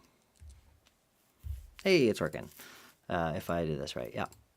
Let's just make sure. I'm just gonna like put, where's our title? Just make sure this file is actually being used. It's not some weird cache thing. Yep, we're getting the 111s across the board. Okay, cool. So now we have a reusable thing. That's, you know, step one of this. And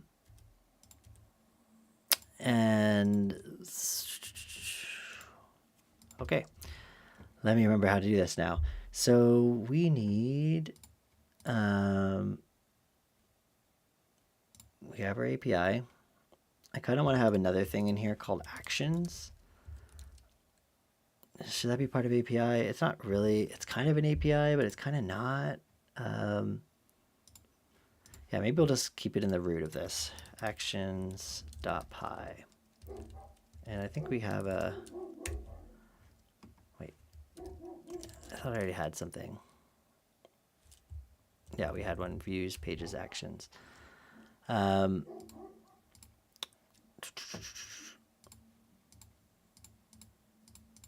Yeah, this we're not even gonna have here. Also gonna get rid of all this stuff. We are gonna keep this. This is just our page actions views. I don't like it though. Reveal in Explorer view. I kind of want to just, oh, this is already called, okay, this is in action. There's already URLs here. This I don't like anymore. Instead, we are going to grab this. We are going to delete the entire actions folder. Move to trash. And we are going to make a new file called actions.py, which is kind of like our base actions. And that's all we need there. Then in our actions, for example, we're going to have something called example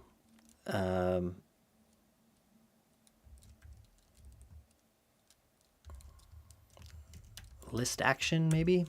And this will actually use our action view. Is that what we called it? Yeah, action view. Okay, let's see if we can import that. Yep. And this should actually be called a view. And for now, we will just pass, or even more fun is 3 dots. That's just a nice way of doing that. I like it. Okay, so now for our URLs. Yeah, how do we want to architect this? This is fun. So we have URLs for here. I think what we should also have at the very bottom of this is just path action slash, and that will be import. Import? No, include. And in this case, we'd include content.example.actions.urls.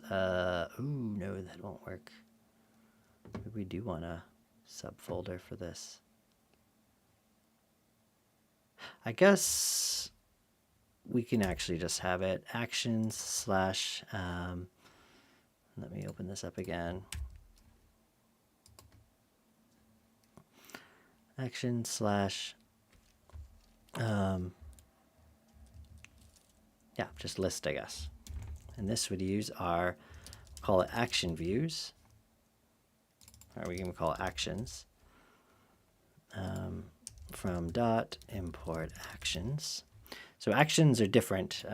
They're views that are meant to be returned through an API call, but they're not like JSON-based API. It's like to get a partial, to get, you know, a thing. And we're using HTMX for this, and it's pretty cool. So here we'd use example list view as view. Boom.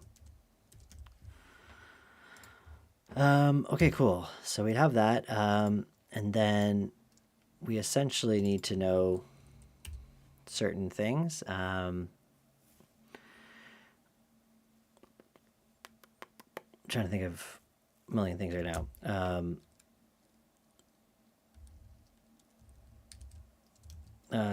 Well, it's gonna be a get, so we can have that self request args quargs, and let's just start by doing offset, and we'll just use quargs. Can I have a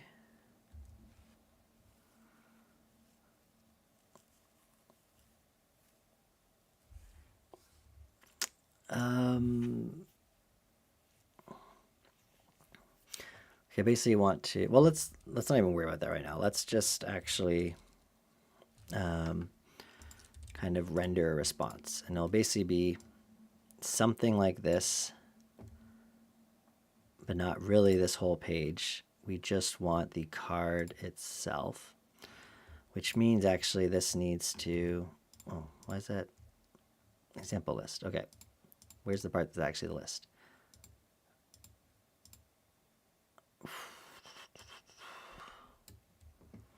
Yeah, like this actually needs to be, it's fine. We would call this example list.html, which is kind of the same name. Maybe we'll do the partials with an underscore, which is kind of a common practice. And then right here, we actually basically use this same sort of thing. Example list, partials. And I'm going to rename this also example card and make sure that our example list has that too. And the reason for this is we don't want to return, when we're getting this back in an AJAX call, we don't want to be returning like all this stuff, right? We only care about, you know, the meat and potatoes of this. Now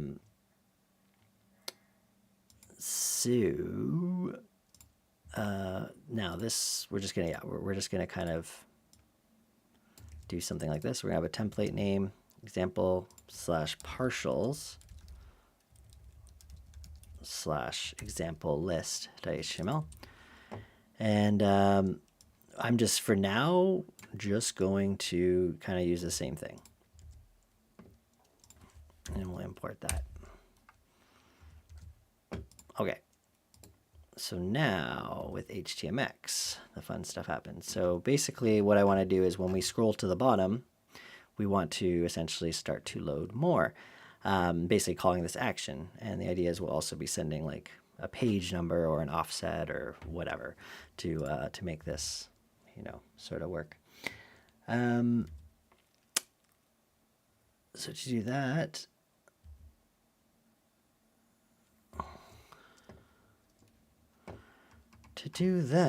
let's just go here, because I forgot to do this.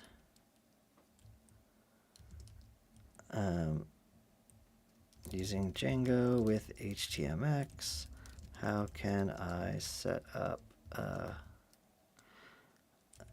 an infinite scroll? I spelled that wrong, but guess what? They'll know what I mean. So yeah, here's kind of like what I was getting at. We need a page and we need all this kind of stuff. And there's the context and all that kind of stuff. Okay, that's pretty good. And then this is what we did, the post items. And then we actually need, this is the trigger. So we'll grab this, and this needs to be part of, so this example list thing here, we're actually putting this here. So we have a load more trigger, and we don't want to necessarily get this, we want to get whatever that URL is. So we can actually put that in with our Django URL, and oh, what do we, I don't know if we called this thing anything, or we probably did, but didn't, yeah, we didn't call anything. Name equals example list action. Yeah, that works for me. So now in here, we want to basically use that URL, and we'll eventually be passing a page. It's a GET request revealed. Now the ID, that's not really what we'd want to call it. The ID is whatever is in this right here, wherever our loop actually happens. So we'll give this an ID equals to example list.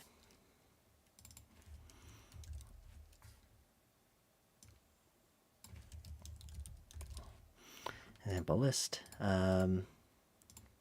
Okay. Block if has next, else none. That stuff we will also need to do. Let's see if anything happens with that. And for this, we're going to open our network inspector. There we go. Oh. Yeah, like, what is this? I feel like this is just a mistake here. Let's copy this line. Really, what we can say is display if has next. We're going to put block here. Else. And we can space these out. Nah, that doesn't matter. Else, none. And then we have to go and end our if statement. And now we need to remove this one. Did I miss anything? That looks right. Okay, cool. So we'll see we're actually getting, let me just refresh. So we got a 500 error.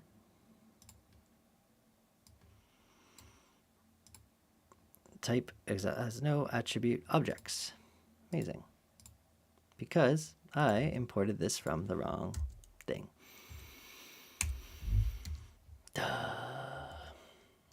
Okay, so let's refresh again. Getting there. Getting there. What the heck happened? There we go. Okay, so now out. Okay, we're getting a ton. We're just getting a ton of things here. The good thing this is just a server running locally, or I'd be in trouble. So that's good. It's kind of working. Example list. Using this page, add one. Is it actually adding one? No, because we're not actually putting in. Okay, what I need to do is close this. We'll get it open again shortly. I'm going to paste it in, but not actually hit enter. Hopefully it'll be fine. Okay, so we do need some stuff in our view to actually do this offset stuff. So I'm just going to copy this stuff in because this sounds pretty sweet to me. Let's just do this stuff. And here, obviously, it's example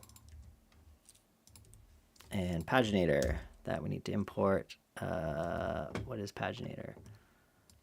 I don't think this is really where it's stored anymore. No, it is. Okay. Posts. We don't want to call those posts. We want to call them items. So items equal that. Items 10. Sure. But I'm actually going to make this 3. And we're also going to make sure that our other view, we're just going to do a limit of 3 for the first one. Make it easier to test this. Okay, then for our context, we actually just need now to put these things in. Now I need to do it a little bit differently because I don't want to override my whole context, but basically items would be paginator.getPage. Oops, this should be an equal sign. And we just pass in page. What else do we need? We need the page number itself. Context page is equal to page, and context has next equals paginator dot get page dot has next. Okay, cool. We don't need this anymore.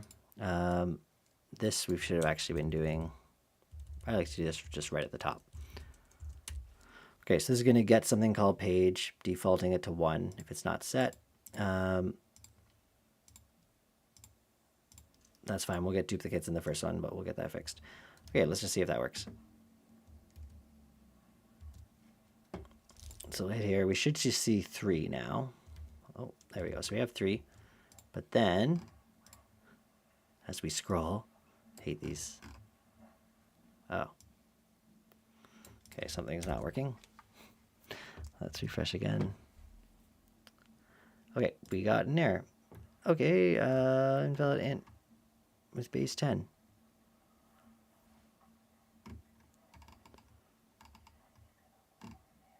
What does that mean?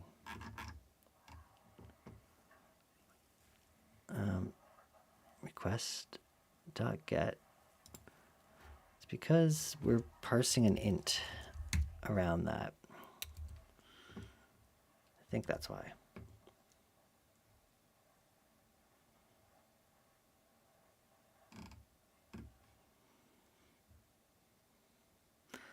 Same error? What does this error mean? I've seen this before. I forget what it means.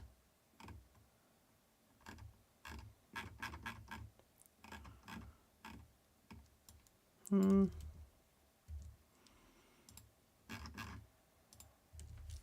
this error.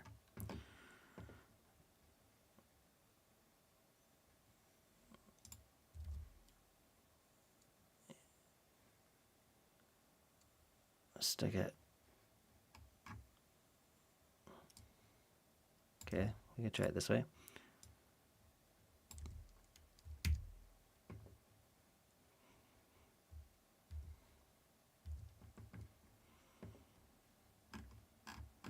Okay, here we go. So stuff's kind of working. The weird thing is, it is obviously not working. It just keeps going. Why? It's getting... it's like always going. Okay, so for some reason... I hate infinite scroll. Oh god. Okay, so what's happening here? Page is coming from that. Request.get page. Context. So I think there's just something in here that's page add one. I feel like, shouldn't we just be getting rid of this trigger?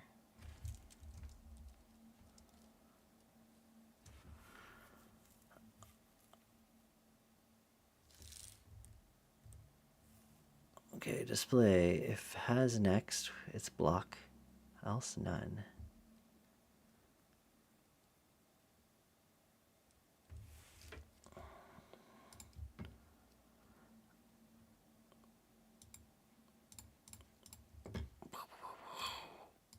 Okay, so in our example list view, we get the first three items. Let's also do content has next equals true.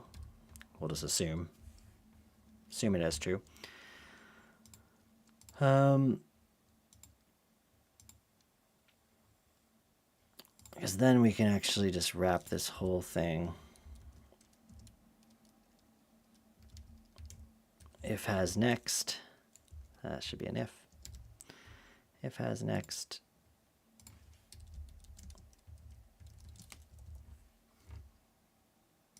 And we can just get rid of that. Okay, there's our loader. Okay, let's see if that made any change to us. Okay. Yeah, I think that's actually kind of working.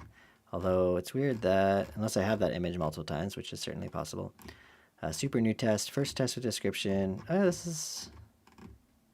Oh no, we have this twice. Because it's getting this... It's getting the first page twice. So what we could do also here, I'm gonna find a better way to combine these two things. I don't like the idea that we have these two different things that are doing similar things, but let's just actually set page equal to 1, and everything else, yeah, we're fine. We'll make some kind of like helper function. It seems to get that, because that's testing API. Oh, my ordering is different. That would be a problem. Objects, we need to keep that there. Wait, this should also say .all, shouldn't it? .all. Let's put that there. So let's get the ordering to be the same. Again, this will be something that I figure out a nice way to make it really clean. Okay. I think this is right now. Testing API, final test, super new test, test 1, cool thing. Okay, great.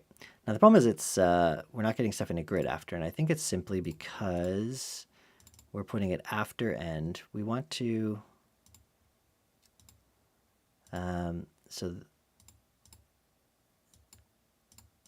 we need to find out. I have to find out what the hcheck swap things are, because I don't actually want it to be after the end. I want it to be like within inner HTML.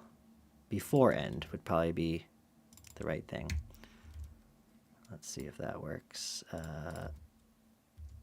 Yeah, that worked. So that's pretty great. So we'll actually kind of see quickly. These got loaded, and then these ones loaded too. And I think if we made this really small... Now, I think there is sort of an issue here with the observability, which I'll need to pump in a bunch of fake data to really test it, or put like a slow delay. Because I think it's just like going to keep loading it, not when you scroll, but that's an easy fix. But that's pretty cool. Okay, so yeah, that's working. Now I'm just wondering, I would like to be able to do this in a better way. Example views. So we have our, we sort of have,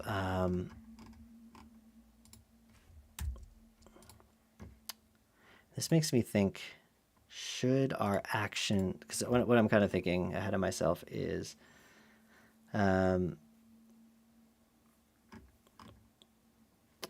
like we could,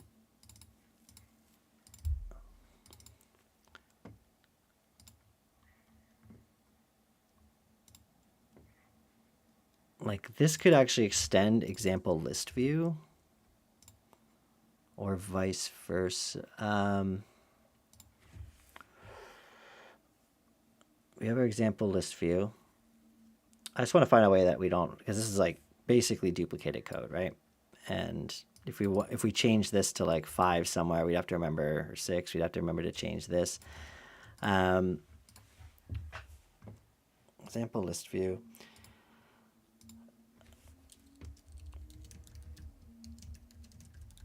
Let's call this example base view maybe, and put some, essentially some repeated stuff in here. This was context data for the editing, yeah. So let's extend example base view here, and let's have a utility function within this called list, and we'll pass in the request. We'll probably also need some other things, but basically we kind of want these sorts of things to essentially be done in here. So let's get our paginator imported as well. And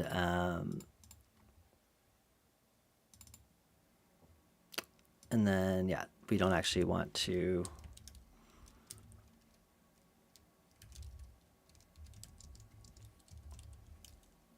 we're just going to do it kind of this way now that we are going to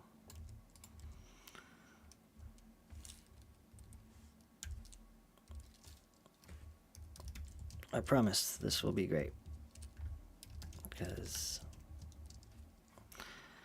and we'll just grab that. So we have this get page. Maybe I'll just call something page data equals this. Just to, I don't know how efficient this is. It's probably pretty, actually, what does this do? It's probably pretty efficient, but there's no point calculating it twice, right? So,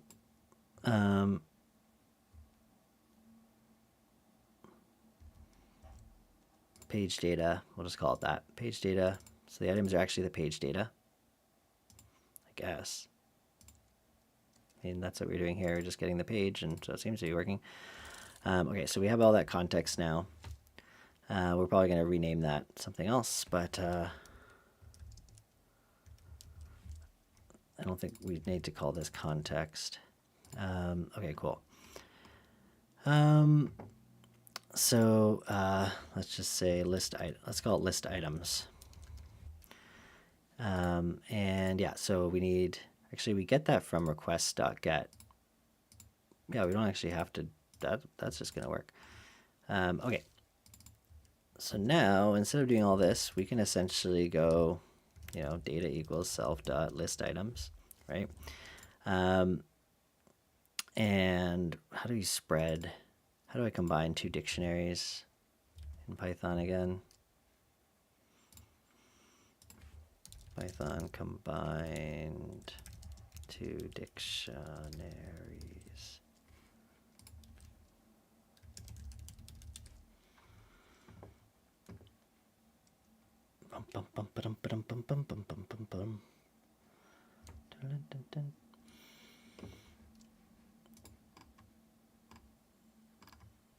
Ooh, we can do that, or that, or that. I actually like this better, but does that mean I can do context equals context? What was the character? Union, like that? Does that mean I can, is there like a, Can I just do that then? I don't know. That'd be cool. Let's find out. That would be awesome. Okay. Oh, because we need to actually pass in the request itself. Although, no, we don't. We can just say self.request. I think.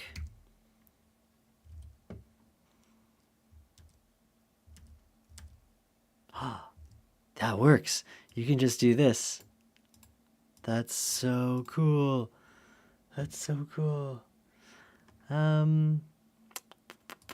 Okay, so let's call this, what do we call this, like, get items list context, maybe? Get item list context. Okay, cool. So what I'm getting at now is, so context is that, and to be sure, hang on, I'm just gonna print context after this, or I'm gonna print something that I know will be inside here, just to make sure.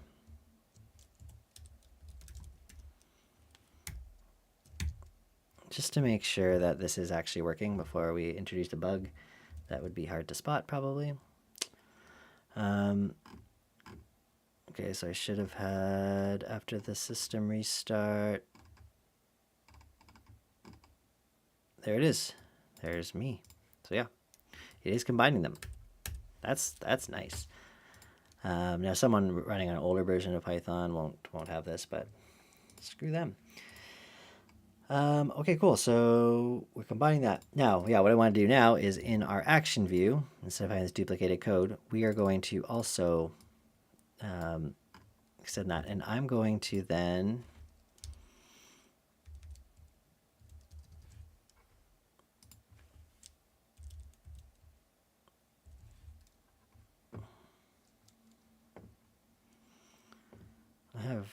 okay, I'm gonna do this first, but I have another possible idea. So here we would just extend this. And the difference is it's basically the same thing. It's just a different template, right? Meaning, and that's the thing with this new approach. Really, I could just extend this and change the template, right? Technically, that'll work, which means I really could have just, this could also be written in here then. Let's see, let's make sure I'm right about that. We will have an error because now we're not going to have this file anymore. We're going to keep our actions coupled with our views. And now in our URLs, we're going to have an error because it's looking for actions, but it's really just going to be this. And then I have another idea to make this even better. Let that restart. And let's just make sure it's still working. So we should see our first three, the other ones come in. It's weird that there's like why do they go that way? Oh. Yeah, I feel like there's still, we'll look at that after. We're in the middle of something pretty much more exciting. Okay, so what I was kind of thinking is we could use the same view and essentially just pass up whether there's an action or anything like that. Is there a get template names? There is, I think. So what we could check here is if, so we go to our URLs here. And I think we can actually pass in, how do you do this again?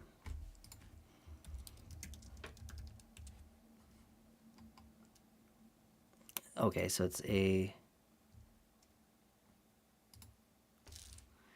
name equals this. Can I just pass in quargs basically, like an object at the end of this? Name, okay, it just has to be here. So I can actually go, I don't know the right word for it. True. What would this be? This would be like list only or inner content. Let's see. So basically what I'm saying is now I can do something like if self dot quargs dot get get inner content, and by default we'll say false. We would return basically this right here.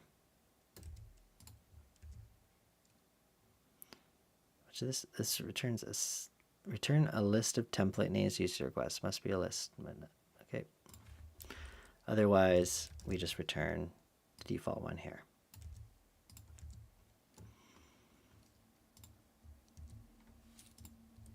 Let's see if that works. So basically, just by hitting this URL versus this one, which essentially actually are going to go to the same thing, which I almost forgot. In theory, we should be able to use the same view, just being like, hey, use a different template. And that seems to be the case. Let's get rid of this whole view. And now what we could do, really, like, I mean, I loved having this thing, and maybe we'll still keep it because I think that's kind of a nice thing to have and keeps these things kind of separated. We're just going to put this here, get rid of this, and we're not going to have this view anymore. Boom. That's clean. I'm happy with that. Okay, awesome. So the action one is behaving exactly how it should. Now, the one thing that is weird that I said I'd fix, it looks like this data is going into a weird spot. It's like we have the example list. And within here, yeah, it looks like, okay, so we have the first one, second one, third one, fourth one, let's see. Wait, what? The load more triggers is there. Oh.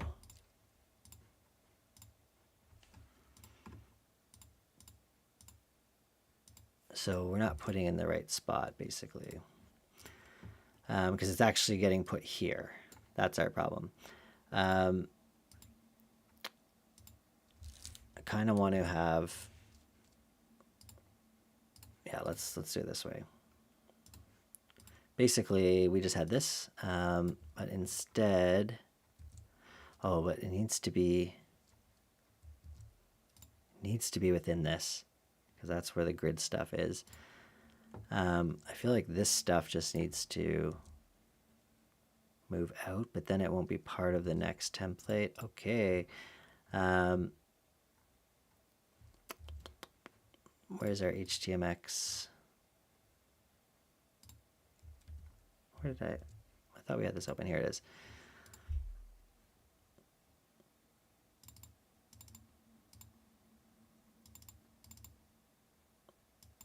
Yeah, where can I put, okay, let's see what ChatGPT was saying this should go in.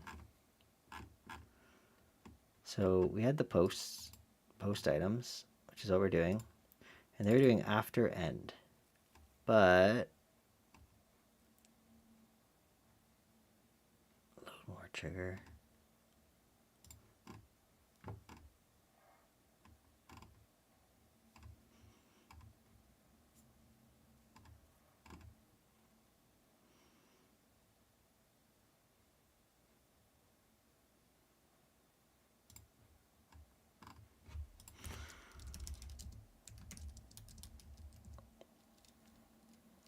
Going back to the hx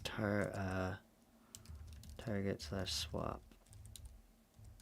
My problem is I need it to be within the parent div.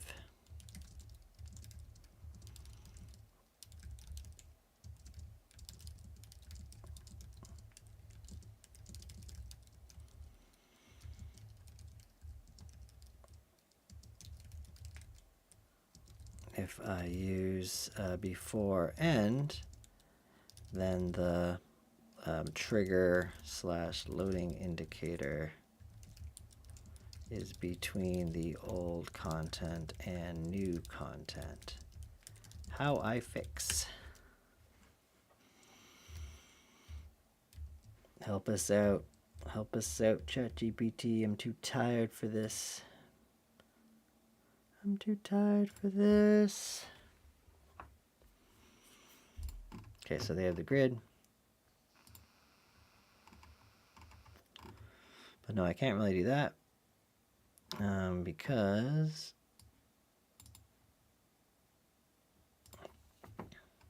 okay, trigger stays outside the grid.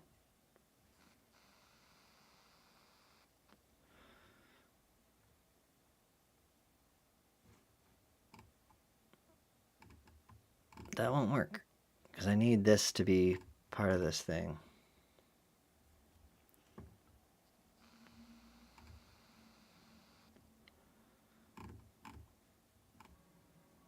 Load more trigger.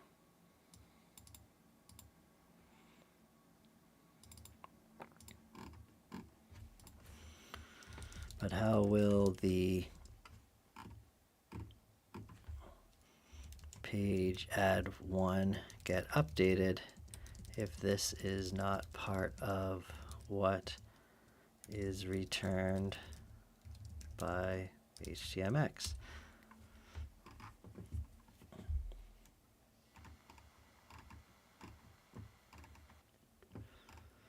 Trigger wrapper.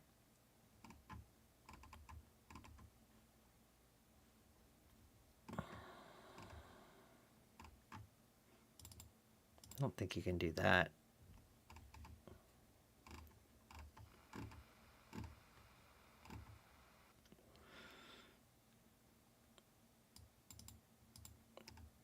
I mean, that's what I'm trying to do, I think.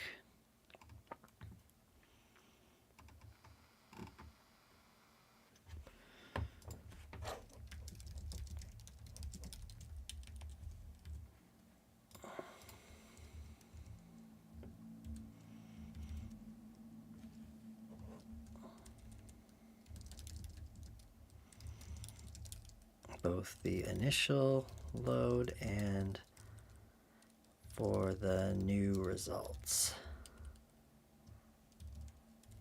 We'll put this in some code brackets.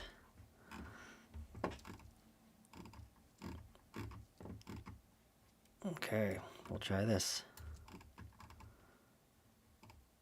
That's your main template should look like this.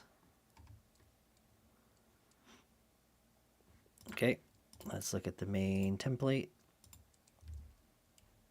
Oh, wait, let me share my let me share both things. I just don't want to have to retype anything. Main template.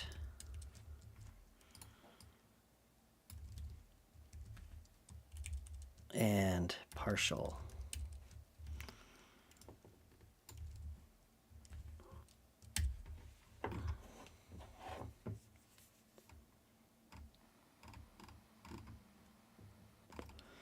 Okay, update the main template. Let's hope that this isn't completely messed up. And update your partial.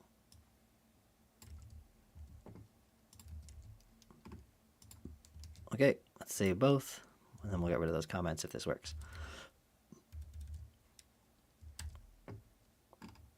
Yep, it's still kind of fucked.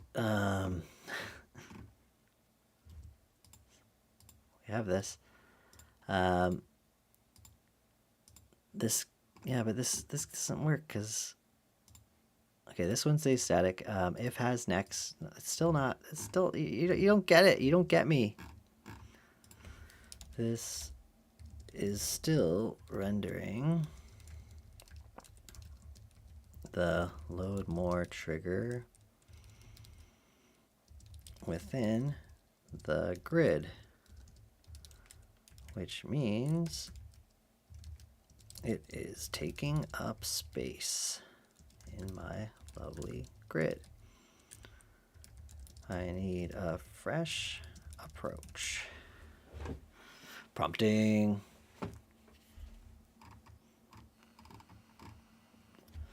Okay, so main template. Don't know if anything changed, but we will put it back. And then in the partial, for cards only, what? Okay, yep. Then HTMX response, HTMX endpoint response. We need a separate one. Okay. Example partials, example list. Let's call it example list action. We might also rename that stuff. Then in my views, I'm assuming what it means is we actually return the example list action. Okay.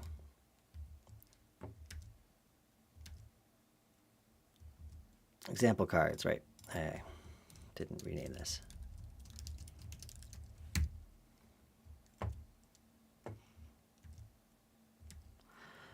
God darn. Restart. We are close, I think.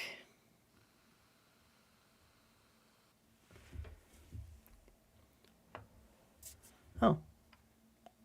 Oh, yep, it's restarting. Look at this.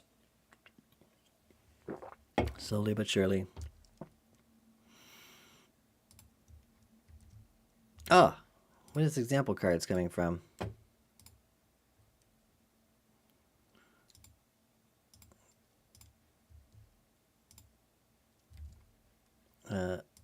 What? Where do I have? Oh, I have this also here.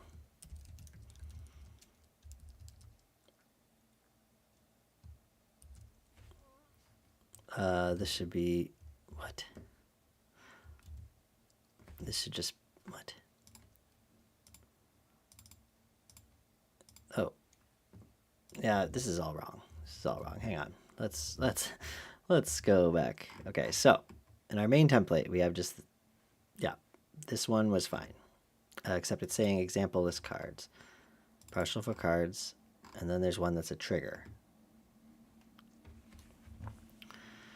So this is actually should just be called example list. They both use example list. Okay, example list. Let's get rid of that. Okay, so this should just be example list. Maybe I'll make this really example list.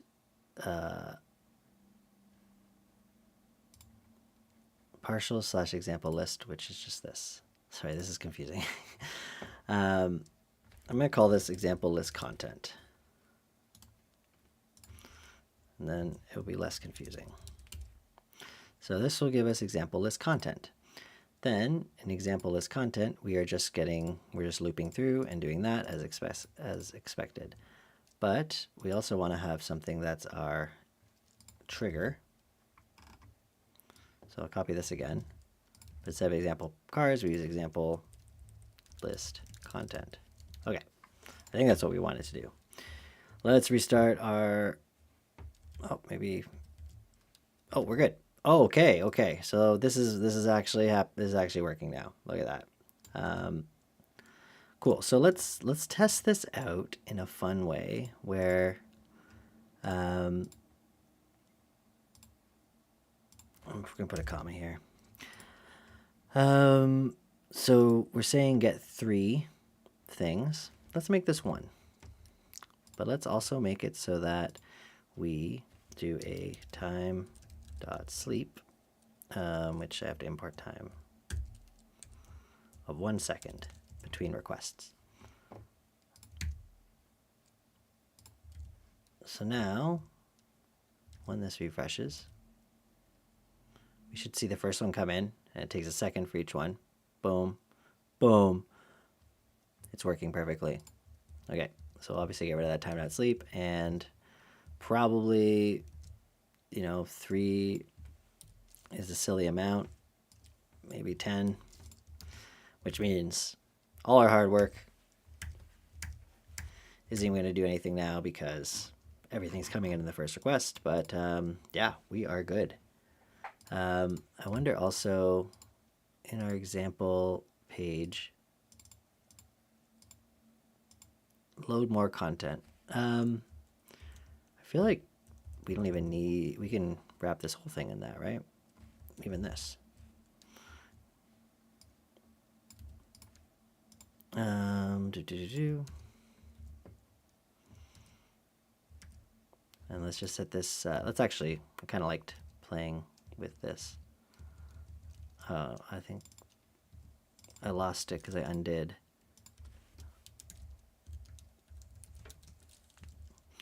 I want to do one more thing, and it'll be easier to do with this little debug mode, we'll call it. Okay, so 1 second, 1 second, 1 second, boom, boom, boom, beautiful. Now there was something I saw in here to have a nice little loader. I'm just gonna ask again. How can I make the loader a nice little spinner? I'm using Tailwind.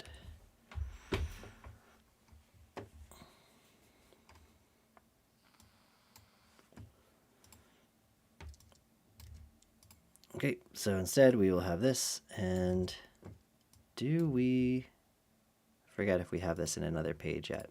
I think we do in the action, maybe. Maybe not. We do. Oh, that's just the trigger. That's not the...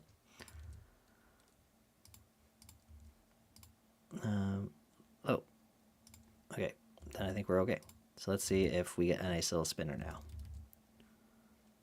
We don't really have it, unless it's really dark and I can't tell. Oh, wait, it's display none. Because... let me just turn off the display none and make sure that... let's see if we can see it now. There it is, but it's in like a weird place. I mean, that's an okay place, I guess.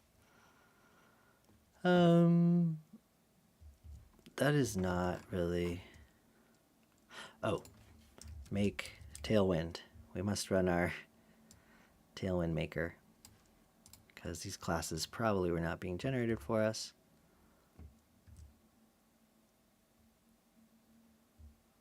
Oh, no, that's not good. Oh, there it is. Look, we have the spinner now, but let's put it back to display none, because in theory it's only supposed to show up. It's only supposed to show up when, well, let's see. Does it go away after? Let's just see after all 5 load. If it goes away, I'm happy. No, it doesn't go away.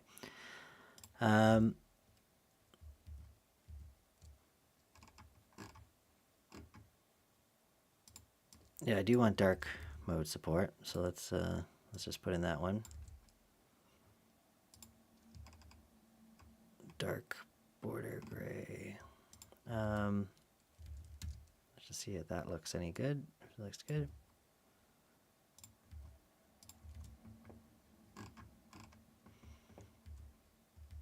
Alright, let's display none again.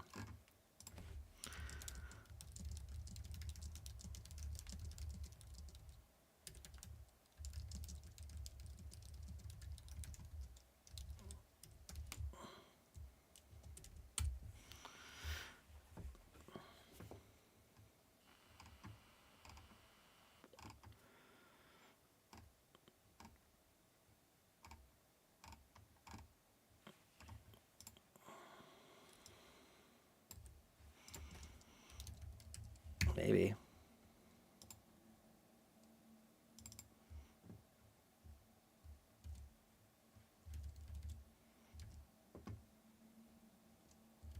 That didn't work.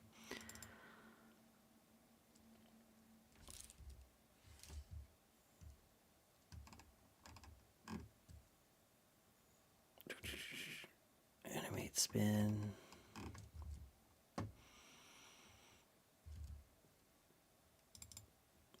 Do we have multiple things called loader? Wow. We almost have this.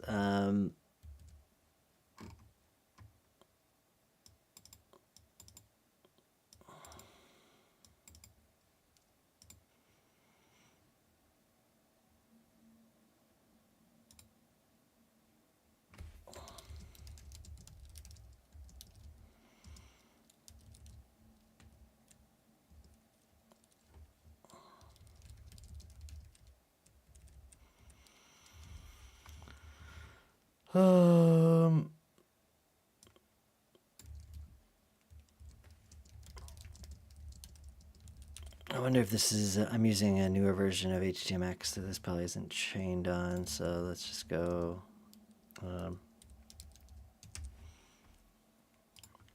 indicator attribute. Yeah, HX indicator. No, this looks right. Clat ID spinner.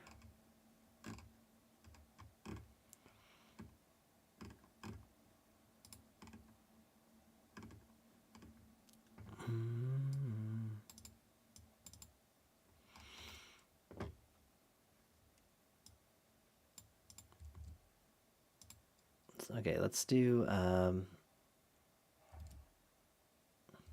if they don't.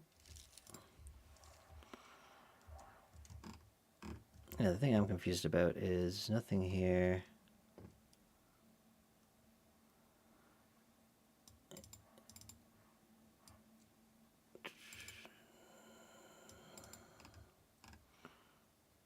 Opacity 0. What? Let's see if any classes or anything are being added to this guy. Let me save all that. Okay, I want to see this.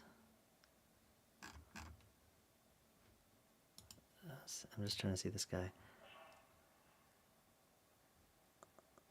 What the heck? It's spinning. Let's refresh. Yeah, nothing's changing on this, or it should be this that's changing. This should be going away. Oh, I saw something. It is kind of working.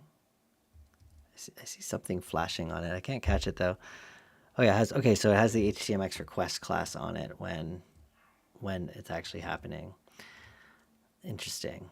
Okay, so we could just put some style here, and we'll probably find a better way to do this, but we basically just go style, opacity 0. But then if it's loader and it actually has that class on it, like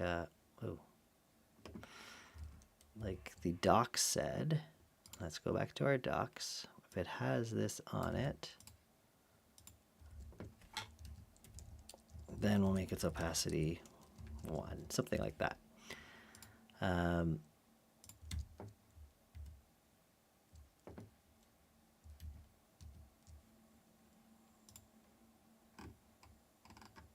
No, still not. What did I do?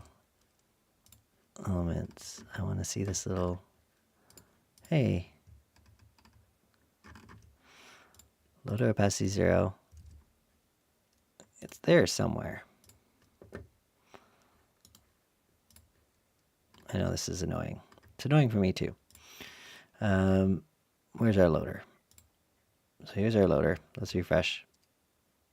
And we still have it. Okay, so loader, yeah, .htmx. Really? Oh, .htms request. Okay, so now, yeah, we see it. Yay. Okay, now obviously that icon sucks. Hero icons. Let's see, do we have like a loader? Spinner? No. Okay. So where is this color from? Border gray.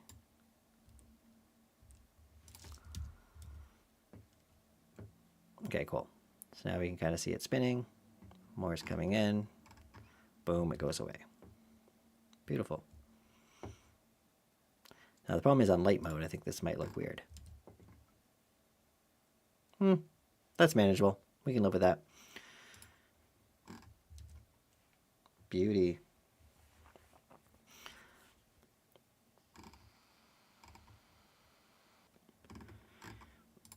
Okay, cool. I'm happy with that.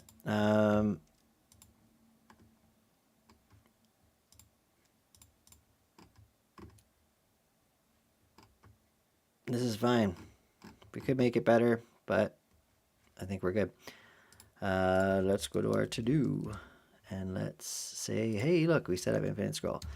I feel like there's one more thing I wanted to do, maybe. Oh, well, we want to, we definitely want to get rid of our time.sleep and make this, you know, load 10.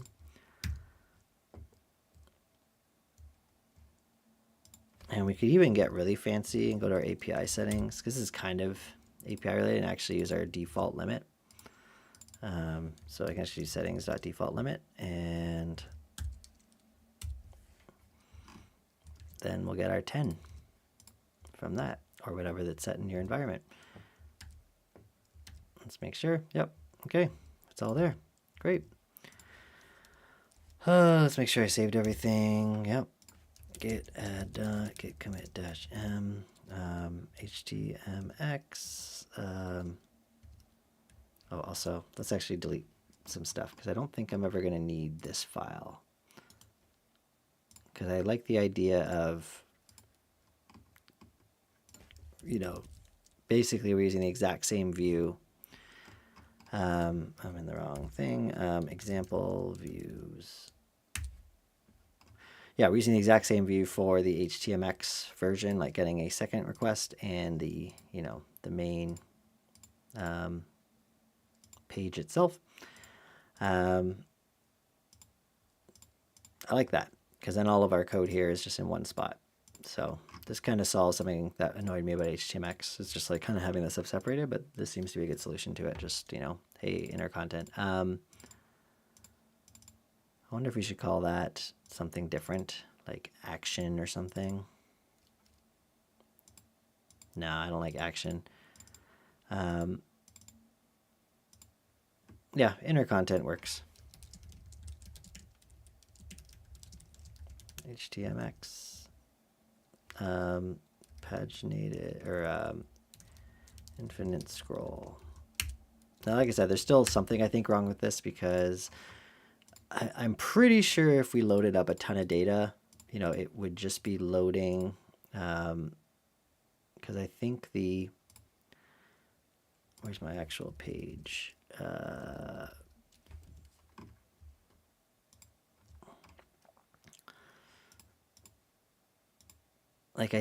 Oh no, the reveal, it's supposed to be triggered on reveal. So it's a harder thing to test because we would have to have a lot more data. I'm not going over that, but I think this is the correct way to do it. Cool. So yeah, git push. I think I already pushed, and we're good. All right, friends. Thank you for spending your night with me. Got a lot done. We basically built a whole API and also added HTMX, which is pretty impressive, I guess. I feel good. Hopefully you feel good. Yeah, I'm going to go to bed now because it's late.